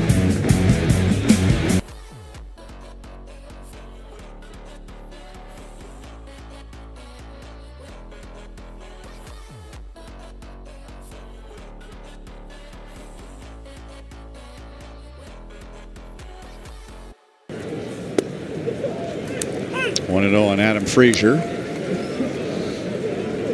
Remember Jabba Chamberlain pitching for the Yankees a number of years ago in a playoff game here? I remember it clearly. They're called midges. I see them. And remember, they were just attacking him.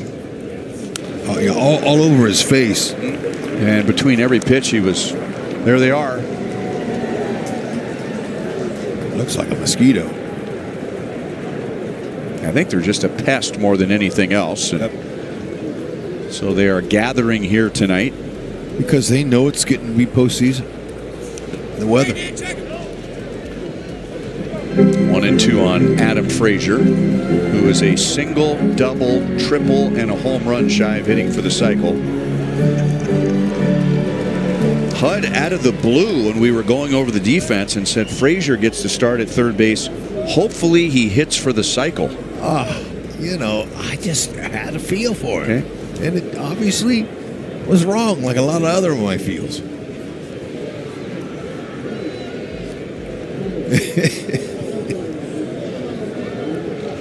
Man, I would never have called a guy throwing a no-hitter against us, but that's what he's doing. So our stage manager, Mike, just handed me some information here. The midges apparently hatch when the water temperature reaches 60 degrees. So they're here in the spring and the fall. On the ground to third. And Ramirez throws out Frazier.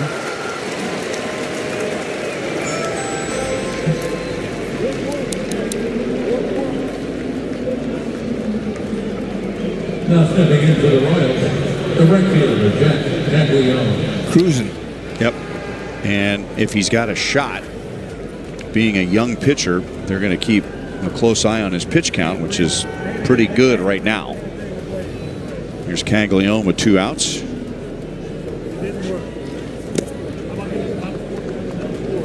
He was the Royals' first base runner in the second inning when he walked with 2 outs, and he's also grounded out to second base.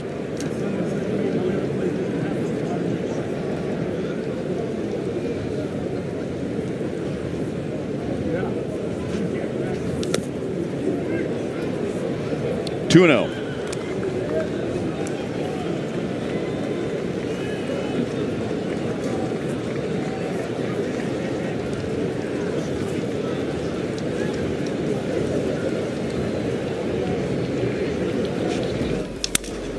Broken bat. Rocchio throws in time, and that's 7 no-hit innings for Slade Ciccone.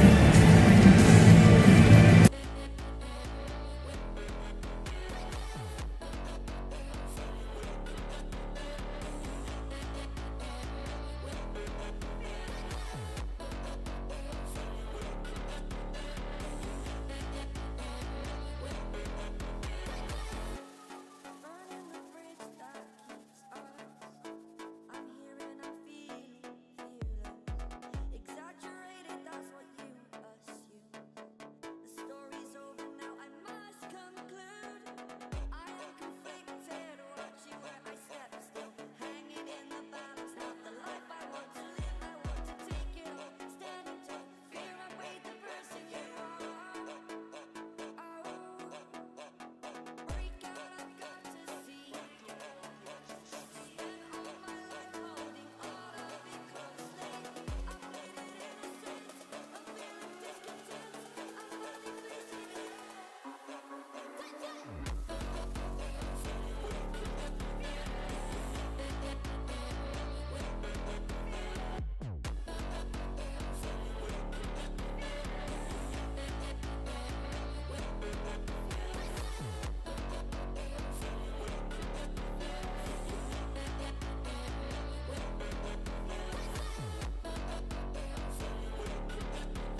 Beautiful. Taylor Clark will get the bottom of the 7th inning and face the 8, 9, and 1 hitters.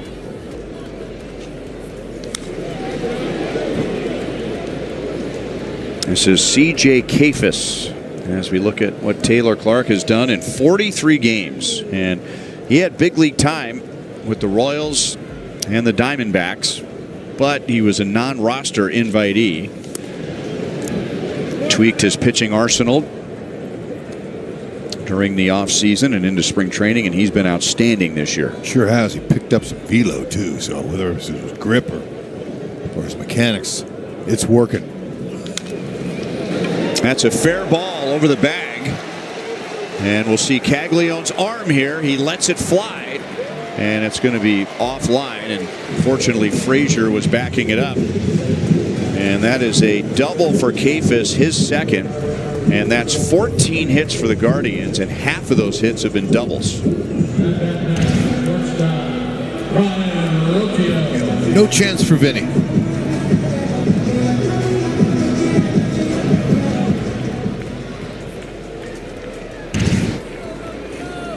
That is a season high 7 doubles for the Guardians. And here's Rocchio. He has 2.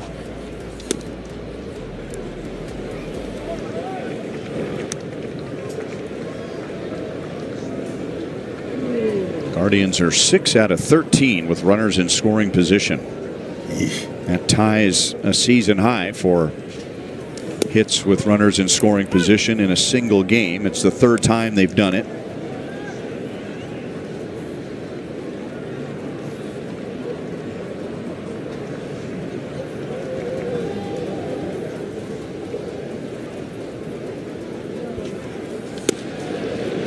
Late movement. That looked like it was off the plate, but he gets the call.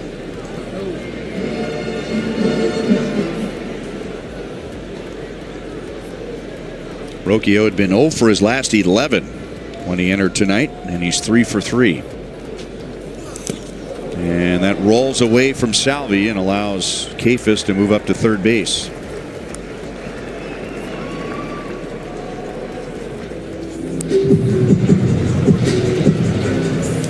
That'll be a wild pitch.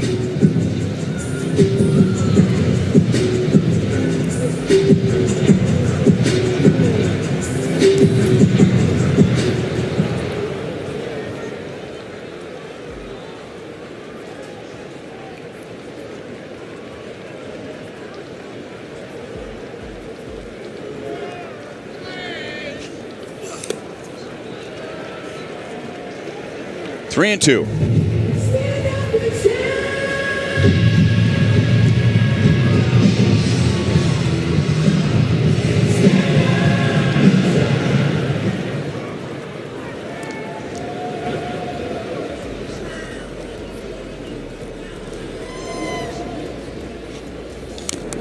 He hit that ball twice.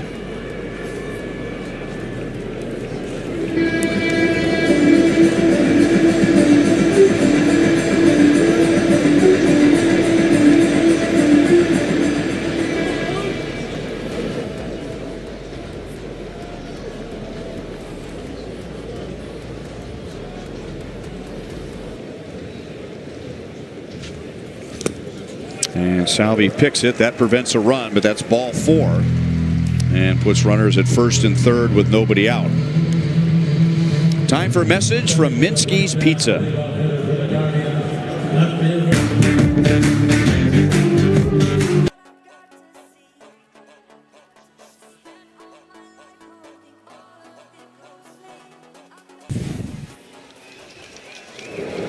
Here's Stephen Kwan with runners at first and third and nobody out.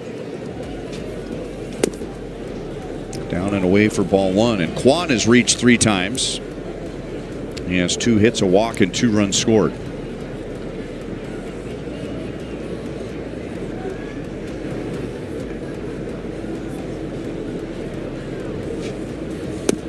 Two balls, no strikes. Pitchers will tell you, they like to come in when game's on the line or it's a tight situation. So sometimes it can be difficult to come in when you're down 9 runs. But you have to tell yourself, this is when you concentrate, saying, hey, look, I'm a pro. I'm going to go out there and fill up that strike zone. Massey fields. He'll go for the lead runner. The Royals will get an out. Kwan will get an RBI as Kafis scores his second run of the night, and Cleveland leads 10-0.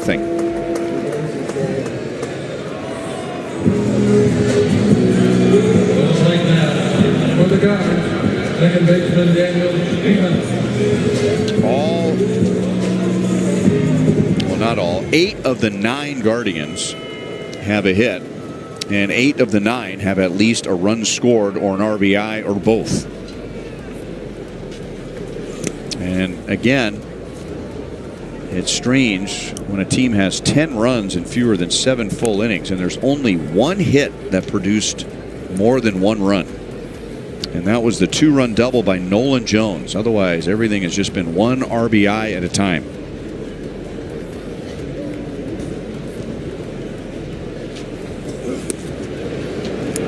1-1 on Daniel Schneemann. And then before you want to start feeling bad for Bo Naylor, the catcher, who is 0 for 4 with 3 strikeouts, I'm sure he's having plenty of fun catching 7 no-hit innings. That'll be foul. Better believe it.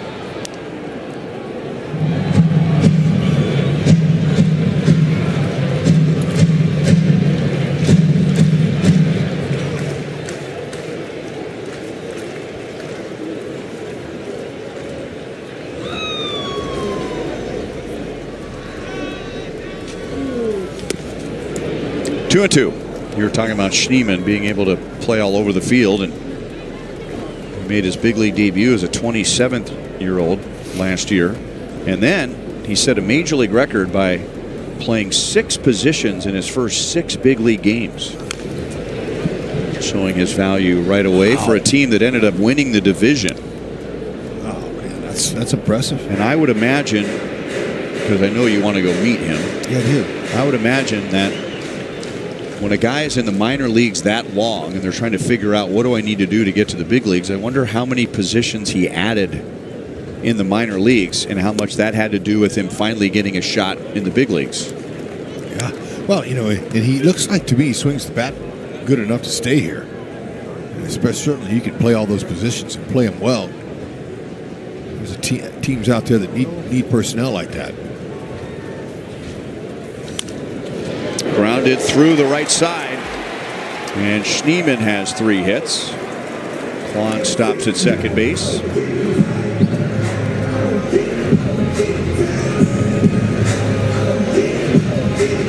on with 1 out. Noah.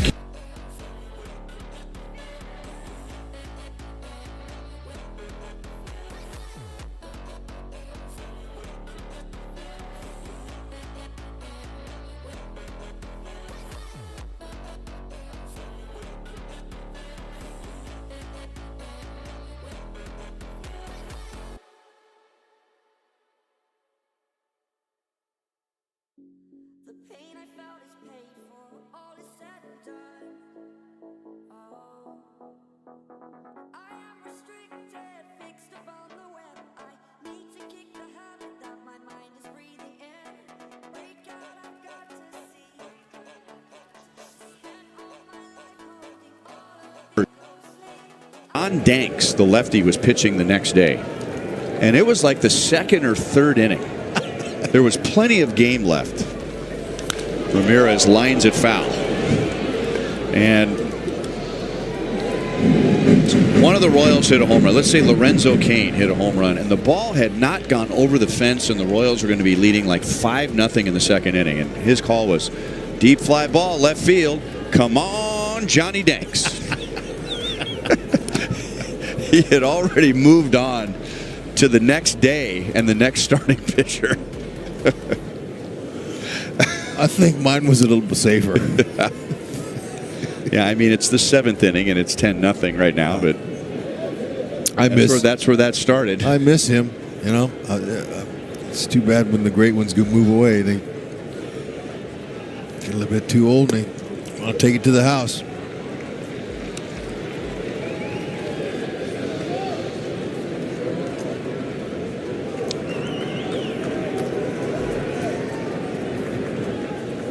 Ramirez has driven in a run and scored a run. He was able to hold his swing. 3 balls and 1 strike.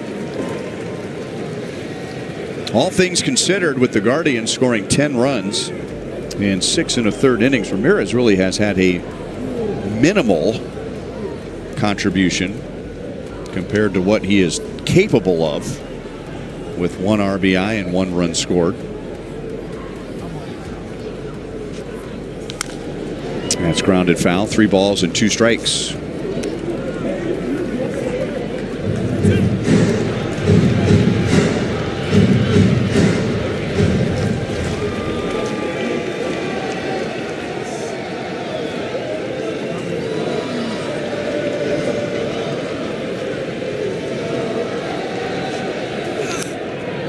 Another foul ball.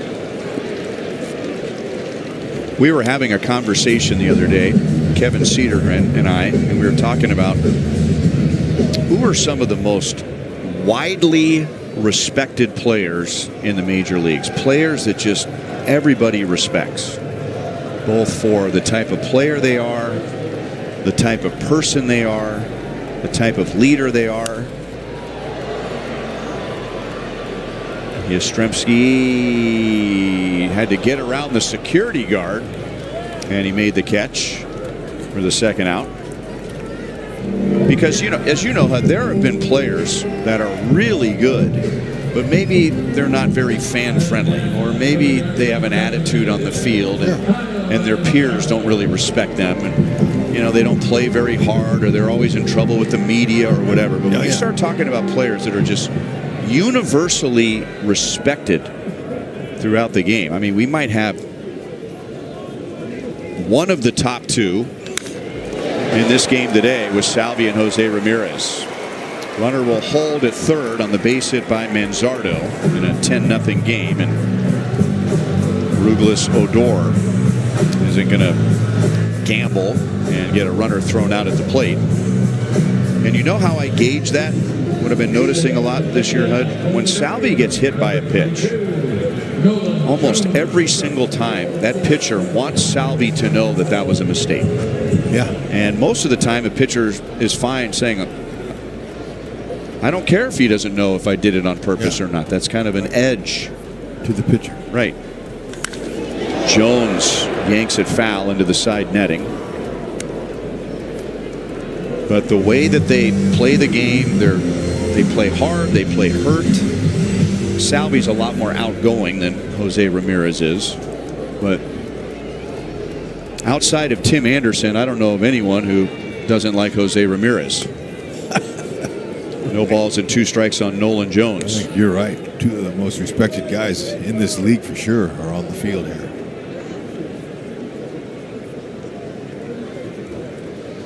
Guardians have a season-high 16 base hits. Salvi had some issues with Tim Anderson. Remember that? Tim Anderson watched a home run a little too long at Kauffman Stadium, and he was yelling at him as he was going up the first base line. Yeah, I remember that. That is the inning. It was a long inning, and out of that, the Guardians get 1 run, and here's Slade.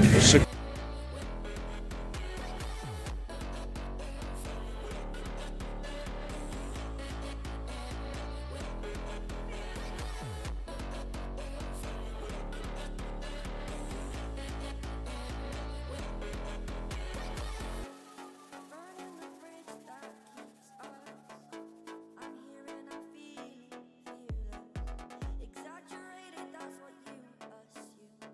The story's over now, I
and a fly to right.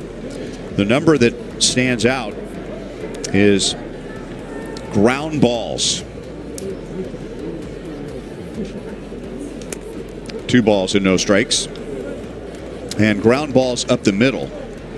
Some have been hit hard, and on several occasions tonight, you can credit Cleveland's pregame preparation because hard ground balls have been hit right at where the infielder is positioned.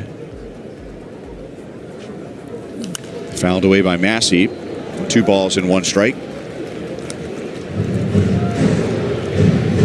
And Brian Rocchio made a nice play up the middle there to rob a hit. So there was been a couple of close ones. Schneemann ran down the one in the gap. And Massey lines it to center field, and that puts an end to that. And there is a collective groan here, which will be followed by a standing ovation for his first 7 innings tonight. And good on him to tip his cap. Exactly.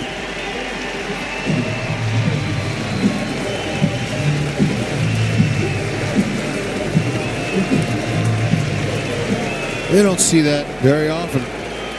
Pitcher go this deep that you never see a guy take his hat off and raise his glove in the air and thank the people.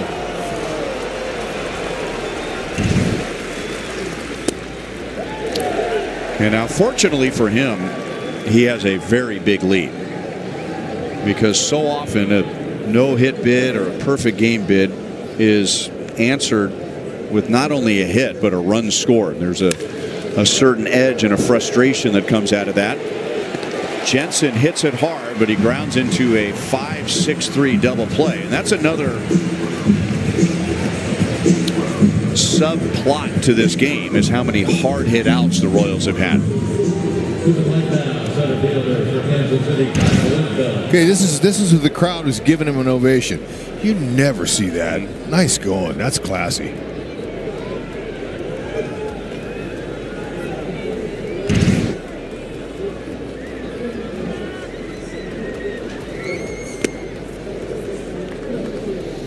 So, in a situation like this, we do our best to prepare ourselves for the moment. And do you know the Guardians have not had a no-hitter since Len Barker's perfect game in 1981. Wow. Oh, man. May 15th, 1981 at the old ballpark against the Toronto Blue Jays. I'd be shocked if you'd have said, guess when the last time was. Not in this new ballpark here. Well, now, they've been no-hit here. It's not new anymore. Well, Ciccone's really frustrated now because he got the next 2 outs on the ground, but now he'll get his second.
television broadcaster, and I'm sure he and Matt Underwood were talking about that as the Guardians got very close tonight.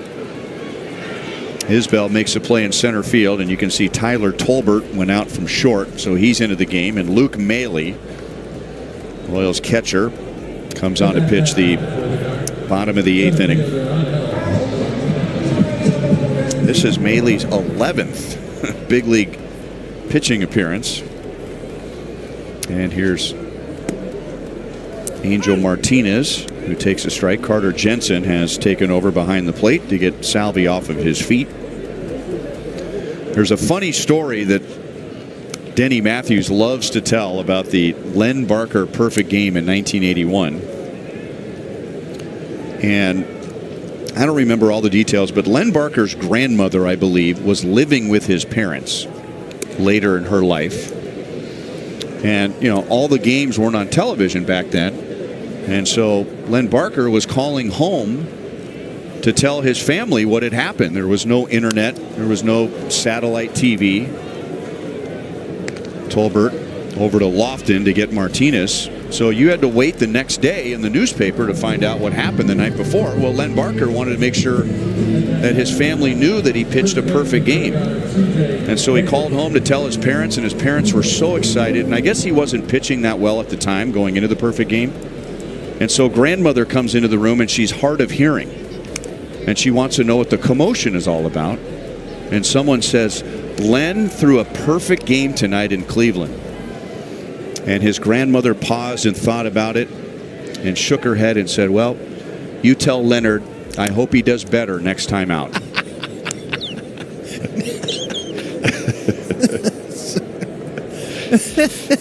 That's a great grandma response.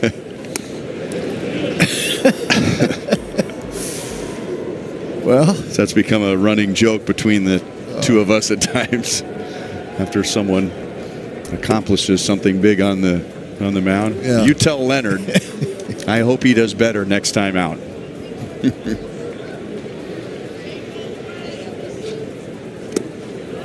Well, Luke Maley walks a batter with 2 outs, but it has been a rough night for Royals pitching. They've given up 10 runs on 16 hits. It is a season high 16 hits. Slade Ciccone allowed 1 hit over 8 innings. Michael Massey led off the 8th inning with a single for the Royals' first and only hit. And now here's Luke Maley in there, lobbing the ball up there, and he has 2 outs and a runner at first base. He's changing speeds pretty well, though. That's 77. I think Jensen's called a pretty good game so far. Yep, to 70. Oh, just a little ephus. That'll do it. That is the 3rd scoreless inning pitched tonight against the Guardians, and Luke Maley has one of them.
1-2 on Yastrzemski, who began the game hitting the ball right on the nose, but he hit it right to the shortstop Arias at the time, and so he made an out. But Royals had a hard hit out against Ciccone to begin the game, and there's a base hit into left field. And looking at my scorecard, I see several hard hit balls, but give the Guardians defense some credit. And there was a no-hitter for Ciccone going into the 8th inning. Let's go to Joel. All right, well, we've got really not a whole lot to talk about other than Guardians tonight. Slade Ciccone was the story, and Cleveland's offense doing something no one else has been able to do against Ryan Berger with the Royals, and that is get to him. We'll break all of that down, hear from Matt Quatrero, maybe find out exactly what went wrong for the offense. Were they not seeing him? What was going on? I can tell you this much just from a personal level, Ryan. I think the last no-hitter that you and I were involved in was 2008, John Lester at Fenway Park. Pretty magical, the atmosphere and the electricity there. Not a lot of fun to do a post-game show. Alberto Callaspo made the last out. Is that right? If I recall correctly. Lofton grounds it foul. This is his first at-bat.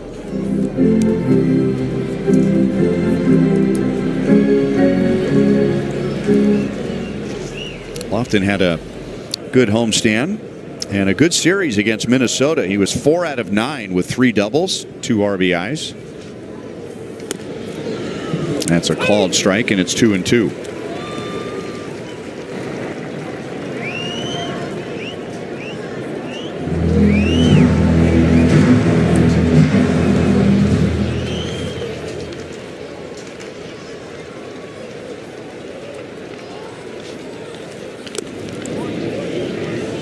Three balls, 2 strikes. Zach Kent out of VMI, Virginia Military Institute.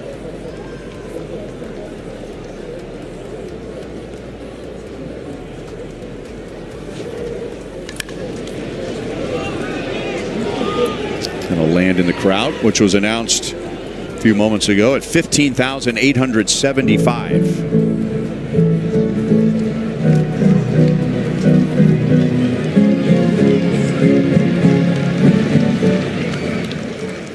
Nate Eaton. I remember him. Yeah, and I was just looking it up. They would have been teammates at VMI. Is Nate still playing? I think he's. I saw him with the Red Sox, maybe.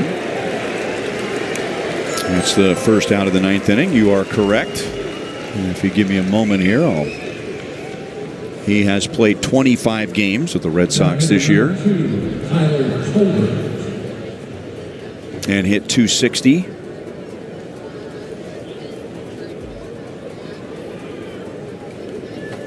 And they've used him at third base and all 3 outfield positions. He's appeared in a game as a pitcher. Okay, that's what I remember him. Yeah. And there was a thought at some point, if he didn't figure it out as a position player because of his arm, that someone might turn him into a pitcher. Yeah. He's throwing in the low 90s when he got his opportunity here. 1-1 on Tyler Tolbert. Tolbert did not appear in the Minnesota series, and he only had 3 plate appearances on the entire homestand. So this is not the game that the Royals had in mind tonight to begin this important road trip, but it presents an opportunity to get Tolbert to the plate, time some game speed pitches in the event that Matt Quatrero needs him later in the series.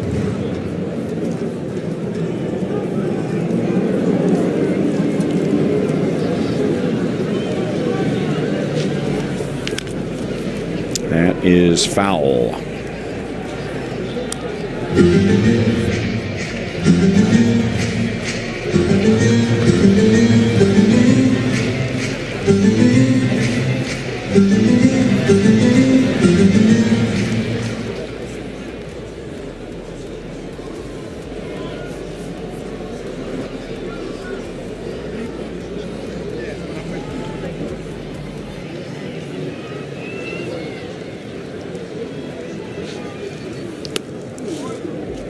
2-2.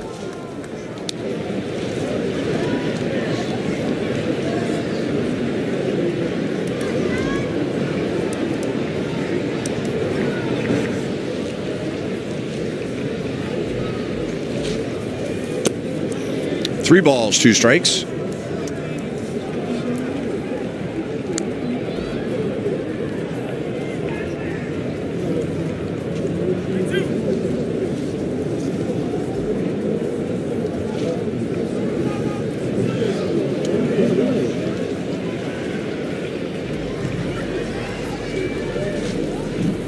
And Tolbert got hit on the elbow. Right on the pad. And now the pitcher will hit. When was the last time a Royals pitcher hit? But Maley pitched the bottom of the 8th inning, so technically this is the pitcher coming to the plate.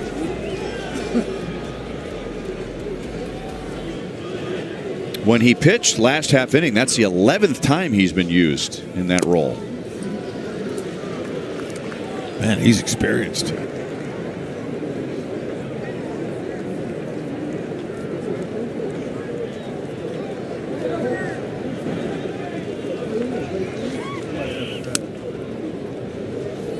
One ball, one strike. The last time a Royals pitcher hit was in a situation similar to this one a year ago, August, and Garrett Hampson came into the game and pitched and then hit as the pitcher.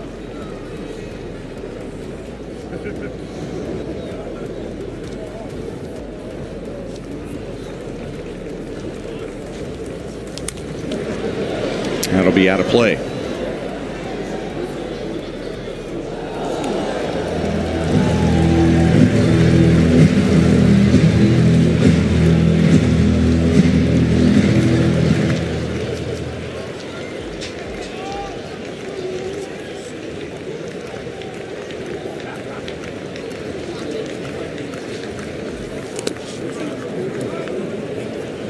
Two and two. Zach Kent made his big league debut in late April. And he's pitching in just his 7th big league game.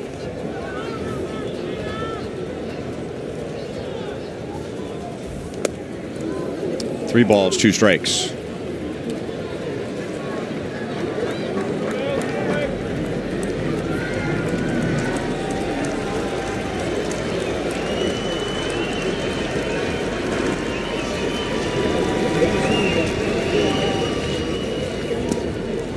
And now Maley walks. So this is not what the Guardians had in mind from Zach Kent coming into a 10-0 game.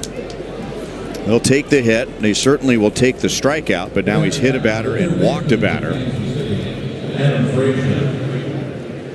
And so Bo Naylor sees an opportunity to come out and have a chat. And so will pitching coach Carl Willis.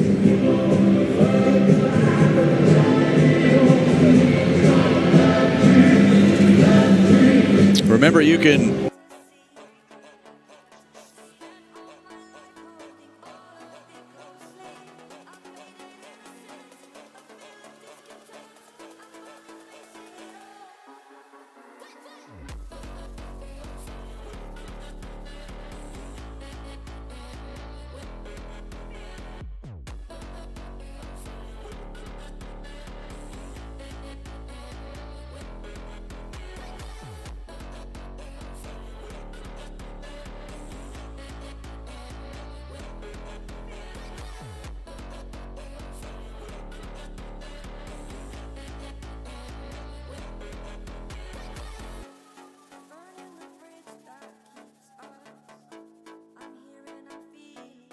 hopefully he will hit for the cycle. How'd that work out? Well, he is grounded to short and grounded to third twice. Yep. Have to be a heck of a rally for him to. We got a chuckle out of it. Yeah. I don't know why it just came to my mind. I've never heard you say that. I know. Which is saying something after 14 years for me to say I've never heard you say that before. Which, as you know, we don't know what's coming out of this mouth lots of times, but it sure is fun. Interesting that you said that, because the Royals have not had a cycle since 1990, and what we almost saw was a no-hitter tonight. And the Guardians haven't had a no-hitter since 1981.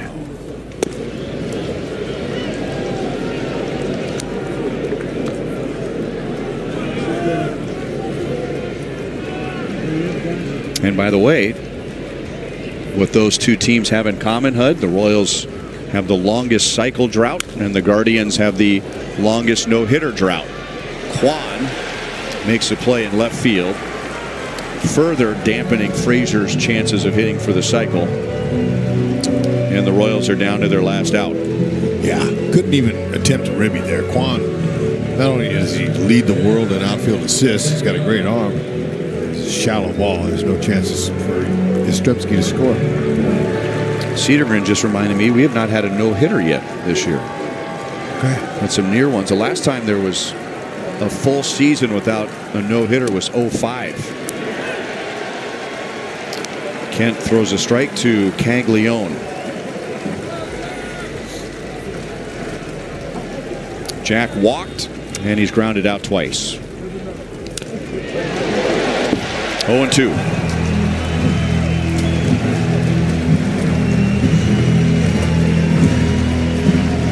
Slade Ciccone took a no-hitter into the 8th inning, and Michael Massey ruined that with a single. Pulled foul.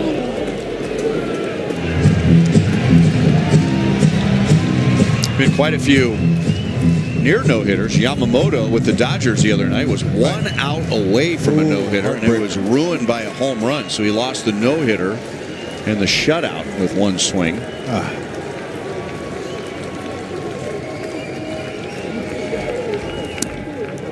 1-2.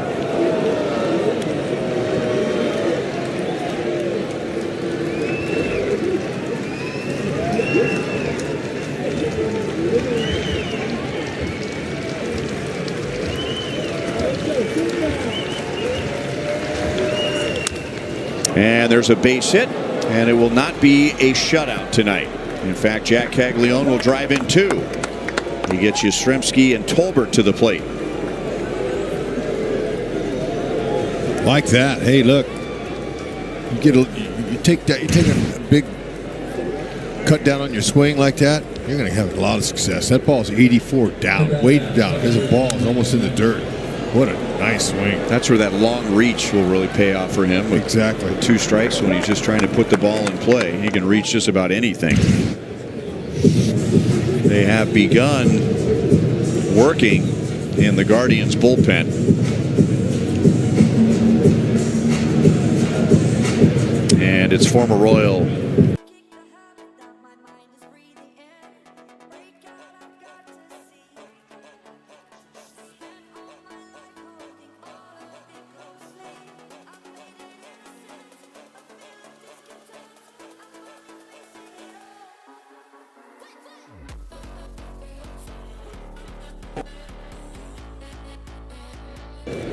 and 12 for 35 since coming off the injured list. 1 ball and no strikes.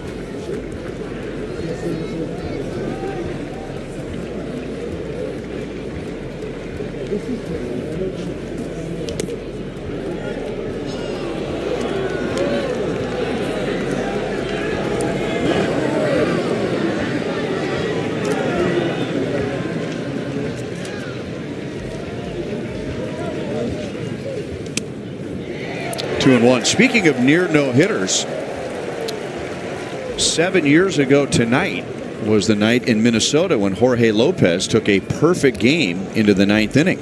Yeah, I remember. 2 balls, 2 strikes. And let's see, it was a